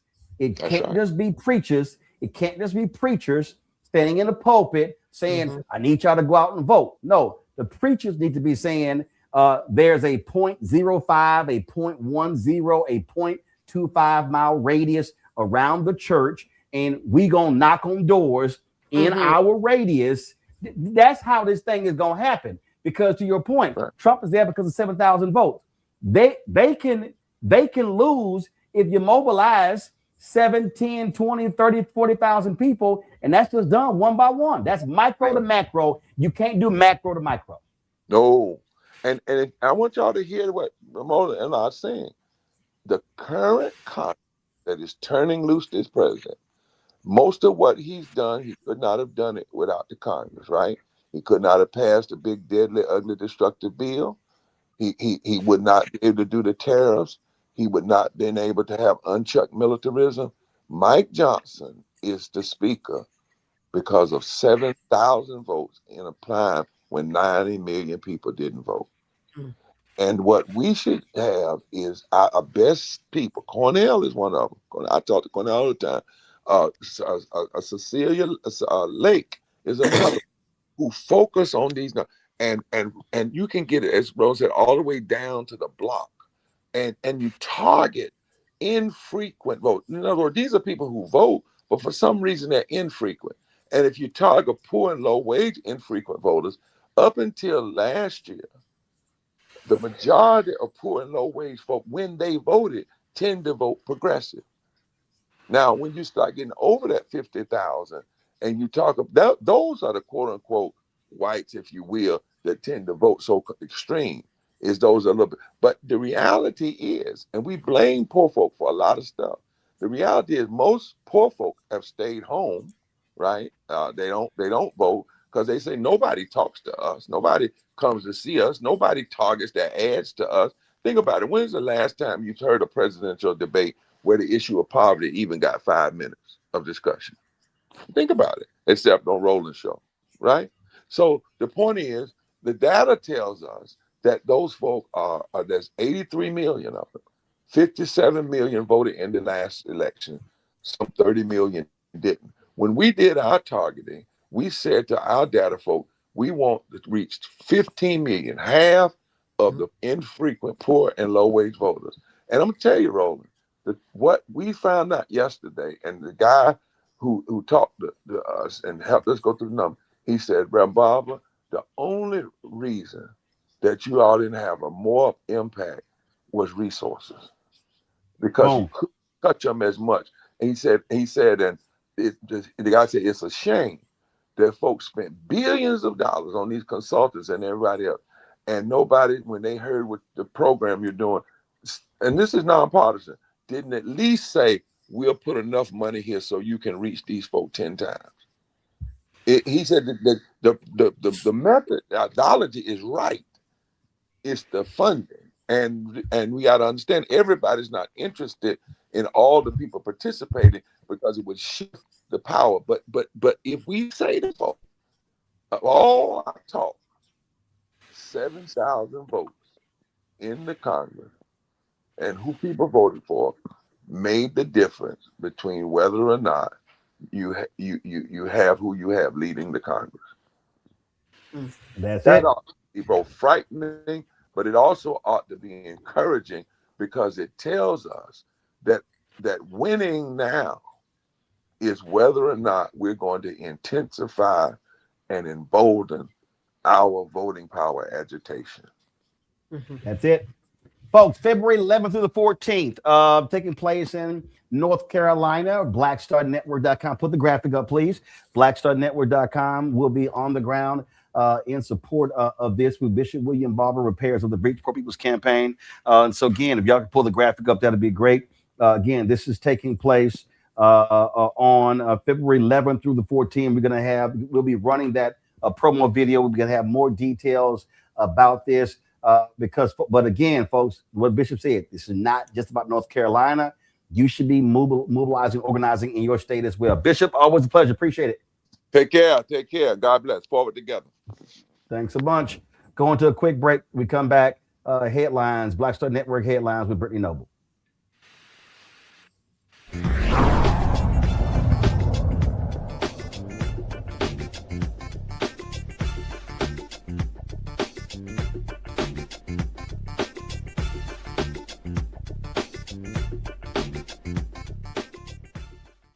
If in this country right now, you have people get up in the morning and the only thing they can think about is how many people they can hurt, and they got the power, that's the time for mourning. For better or worse, what makes America special, it's that legal system that's supposed to protect minorities from the tyranny of the majority. We are at a point of a moral emergency. We must raise a voice of outrage. We must raise a voice of compassion. And we must raise a voice of unity.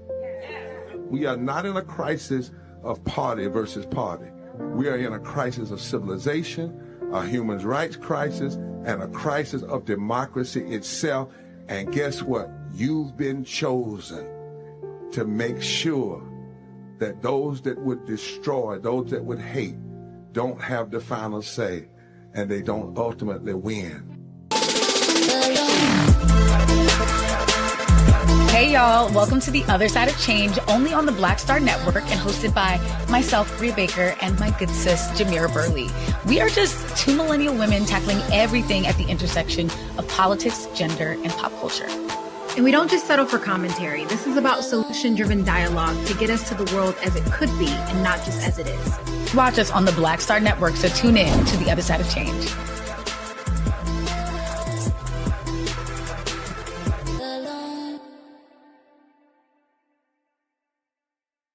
Melanie Campbell, National Coalition on Black Civic Participation and Black Women's Roundtable. And we are watching Roland Martin Unfiltered all day, every day, 24/7. Spread the word.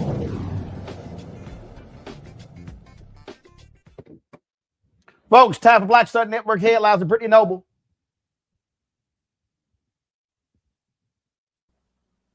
Muted. Brittany, you're muted. I apologize. I'm ready for headlines now. There we go. Federal prosecutors have initiated a new criminal investigation into New York Attorney General Letitia James. This comes after a grand jury previously declined to indict her twice on unrelated criminal charges.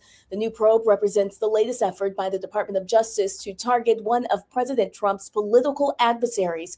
James pursued a civil fraud case against Trump after he left office. The focus of the current investigation is on financial transactions between James and her longtime hairdresser. A grand jury has charged James with defrauding a financial institution to secure a better interest rate on a property she purchased in Virginia. A federal judge has ruled that a federal prosecutor is unlawfully serving in upstate New York. Judge Lorna Schofield stated that the Department of Justice attempted to use shortcuts to keep acting U.S. Attorney John Sercone in office despite a 120-day limit for U.S. attorneys whose nominations have not been confirmed by the Senate. This ruling marks the fifth time the judge has determined that a top prosecutor appointed by Attorney General Pam Bondi was served unlawfully. Schofield issued the decision as part of a case brought by New York Attorney General Letitia James' office, which sought to challenge grand jury subpoenas that Sercone had served.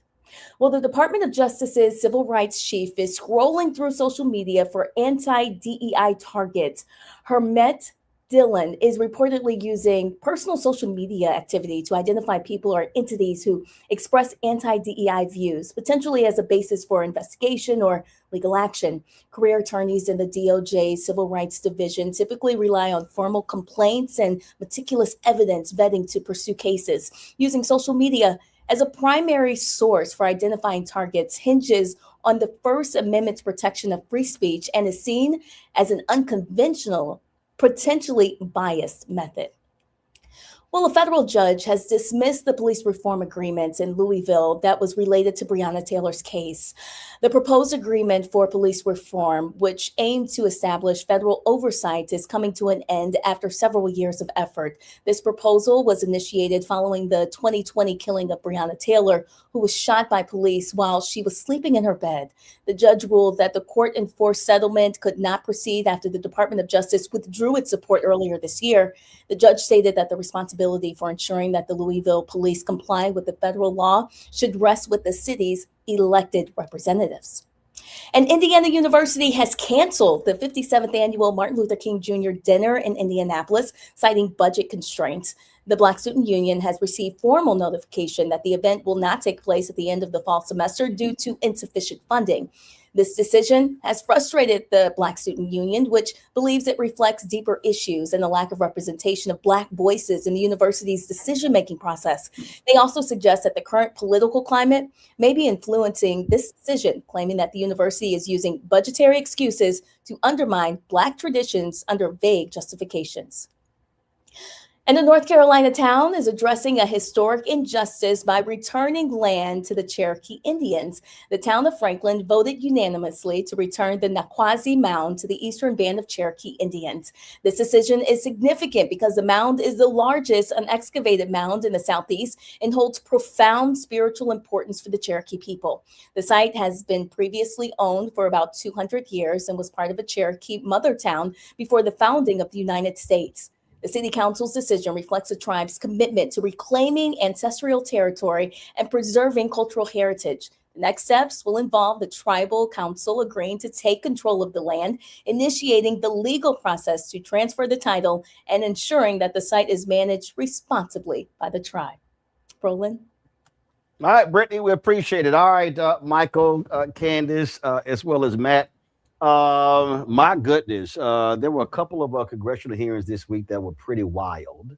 And we showed you Congresswoman Jasmine Crockett and some others, but whoo, man, did Congresswoman Summer Lee of Pennsylvania get into it with James Comer? Watch this.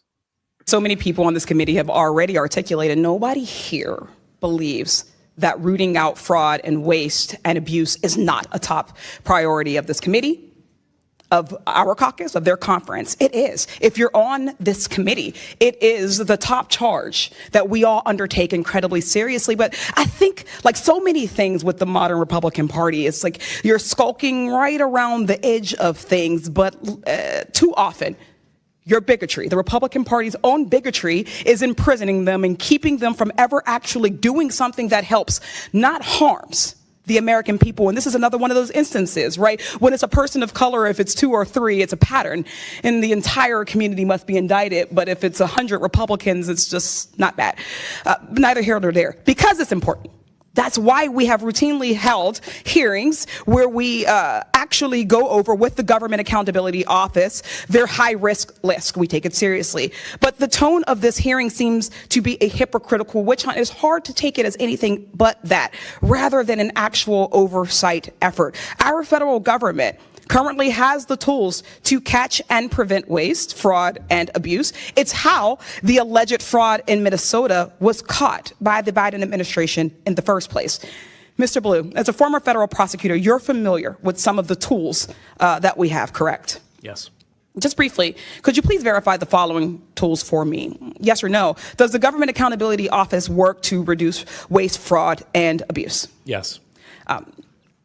Do inspectors generals work towards these goals? Absolutely. What about the Council of the Inspectors General on Integrity and Efficiency? Yes.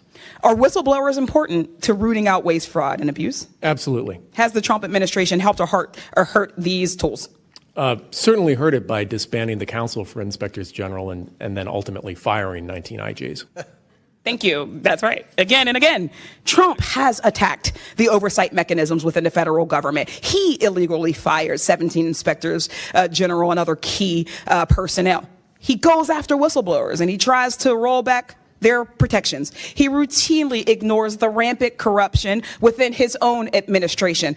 Republicans have turned a blind eye to all of this. They have held no hearings on these actions. And this hearing today isn't even about fraud generally within the federal benefits system, which we would welcome. Republicans have cherry-picked a blue state and an immigrant population, vulnerable, to demonize. To be clear, Minnesota is not the only state with a fraud problem. To truly tackle waste, fraud, and abuse, we need to approach the issue with a scalpel, not a mallet. Discovering that people are committing fraud in the federal program does not mean we should smash the whole thing and end it. It means its oversight mechanisms need to be improved. That's why it's so disappointing to see that the Minnesota House Fraud Prevention Committee that our witness, the Honorable Kristen Robbins, chairs, has issued no reports on these uncovered schemes. It hasn't advanced any legislation to address the issue or even shared whistleblower reports with their Democratic colleagues. They've just held a bunch of hearings and generated headlines, something our committee is all too familiar with. This hearing is not an effort by Republicans to improve social service programs. It's an excuse to end them and to punish Democratic-led states. This has always been the plan. It's why Republicans' so-called big, beautiful bill is estimated to cut more than $1 trillion from Medicaid and CHIP benefits and cut SNAP for 40 million people, the very children or folks with disabilities who were mentioned in the opening statements. Trump has also already taken advantage of the situation in Minnesota. After a YouTuber harassed and posted unsubstantiated claims of fraud against child care centers, HHS froze child care funding to Minnesota, which would affect more than 23,000 children. Just yesterday, Trump also froze approximately $10 billion in funding for programs supporting child care, social services, grants, and cash assistance in not only Minnesota, but in other Democratic-led states of California, Colorado, New York, and Illinois. No matter what party we're elected to, we represent the people of our district, Democrat or Republican. We represent as the federal government all people of all states, irrespective of how they voted. That's the charge that I took, and I would like and hope that you all would do the same. When so many of these social service programs are being gutted and defunded, fraud becomes even more harmful, as that means even less money is going to people who need it. People need these programs. This situation should be an opportunity to take a deep look at the programs and improve their oversight abilities, not an excuse to cut them entirely. If we care about the most vulnerable, if we care about the most marginalized, this is an opportunity to do so, and I welcome us to actually do that one day. Thanks, I yield back. Ms. Lee, the IGs are hired to identify fraud. They haven't identified fraud. The IGs have failed. But anyway. You all have failed. No, you all continue to fail. We've done nothing. You've had the gavel, Mr. Comer. We barely do hearings on anything that actually affects change. You have power here, and yet you don't do anything. Yes, he actually initiated this, sir, but thank you so much for your opinion. You have failed. I yield it back. Chair recognizes Mr. Perry from Pennsylvania for 5 minutes. Thank the chair. Oh, that's how you get that ass, Matt. Yeah, and that's how you show receipts. I mean, you know, look, this is the same kind of cognitive dissonance we always talk about on the show, but they're the first ones, Republicans primarily, to talk about, you know, rule of law, you know, the process, the whole deal. And then you gut the oversight for that. If you really wanted that, then you would beef up those processes, not remove them. And, you know, I'm glad that she called that out. I'm glad that she specifically said, you know, don't you already have weren't there mechanisms that were supposed to root out what you're claiming is this fraud and abuse and waste? And if you get rid of those, then you're talking out of both sides of your head. And we know that the administration has been doing that. We also know that DOJ, from my understanding, did not post the results that it was talking it was going to have. So that's all lip service. It's all rhetoric. And I think that rhetoric is not going to bode well for them when it comes to the midterm, because what people are actually seeing is inflated cost, and they are not seeing cheaper groceries as they were promised they would be seeing very shortly upon Mr. Trump's return. Michael? Yeah, Summer Lee exposed more of this nonsense coming from the Trump administration and coming from these feckless Republicans in a very unproductive 119th Congress. And this is an example. So you had Trump fired 17 inspector generals because criminals don't want oversight. That's what this is about. Criminals do not want oversight, and they want to remove those mechanisms that will be the guardrails that will investigate them. And it's also important to note that the prosecution of Somalis, like in Minnesota, when it came to the COVID-19 fraud and things like this, that began in 2022 under the Biden-Harris administration, under the Biden-Harris Department of Justice. Okay, so Comer doesn't want to mention that for some reason either. But this is the result of 7,000 votes, as Reverend William Barber said. The reason why Republicans are in control of all these committees, the reason why they're in control of the House of Representatives, is because of 7,000 votes, and out of however many million who voted in 2024. So this is what we have to change in 2026. These are consequential elections. Oh, they are indeed are. And so we'll see exactly how people want to operate when it comes to this. Gentlemen, we appreciate it. Thanks a lot. Matt, Michael, thank you so much. Oh, yes. By the way, Matt, I was waiting for you to congratulate Texas A&M winning the NCAA volleyball championship. I know, I think your parents' school, not yours, because you went to Howard.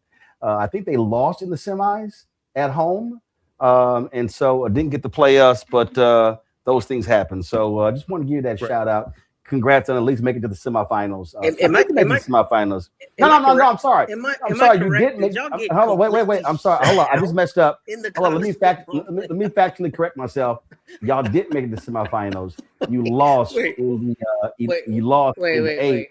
We made it to the semis and won the national title. It's all good. You never should have done this. Didn't you? But that's nice. Congratulations on a decent season. But the best team in the SEC, as well as the national champions, are Texas A&M. So way to go. So we'll move on. We'll move on to basketball next. Michael, go ahead. And before we leave, I got to give a shout out to my brothers of Phi Beta Sigma Fraternity Incorporated. Happy Why? 112 Founders Day as well. Since you mentioned Howard University, founded January 9th, 1914. So we got to give a shout out to them, Blue Phi Go Mob, and shout out to my frat brother there in your control room, Terrell, as well. When is y'all Founders Day? January 9th. Today. Oh, okay. You know it, Roland. Stop. No, playing. literally, I do not. You know literally, it's all over your literally. timeline. You know it. Actually, you it's know not. it. I don't think there's absolutely nothing on my timeline about Phi Beta Sigma.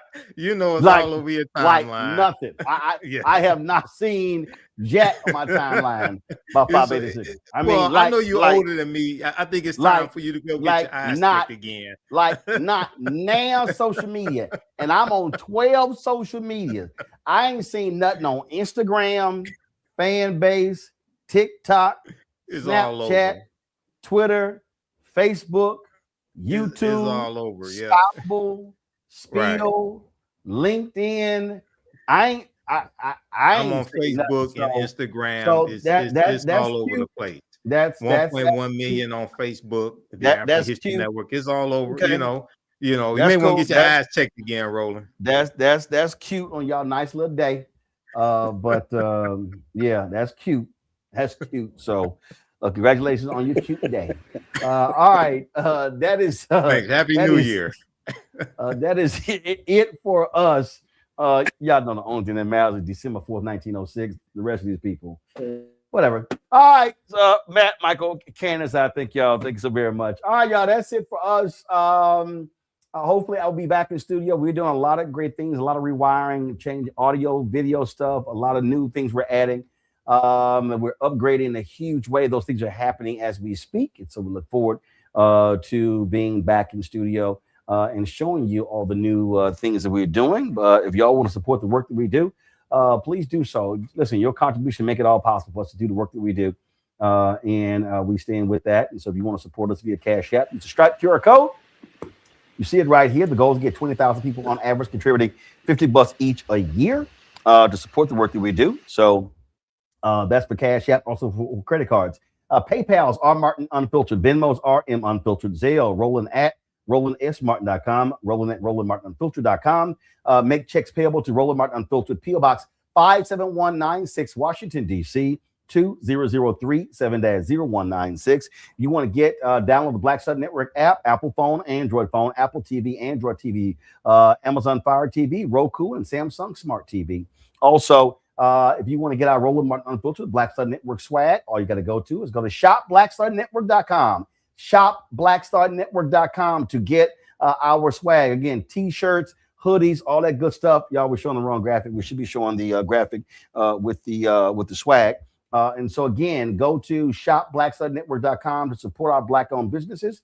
All those products you see on the website as well. All those are available at shopblackstarnetwork.com. And so please check them out as well. And folks, we're almost at the goal of raising $17 million for fan base. So simply go to, first of all, download the app, some great features, and download the app. But you can also, if you want to invest, get more information at startengine.com/fan base. Every Friday, we end the show showing all the people who donated. We've got nearly 37,000 donors since we launched this show September 4th, 2018. We appreciate every single donor. And so although we could easily just say we're only going to show the donors in the past year, no, we show all of the donors who've contributed to our show. And so we're going to close the show out with that, folks. I'll see y'all on Monday right here, Roland Martin Unfiltered on the Black Star Network. Holla!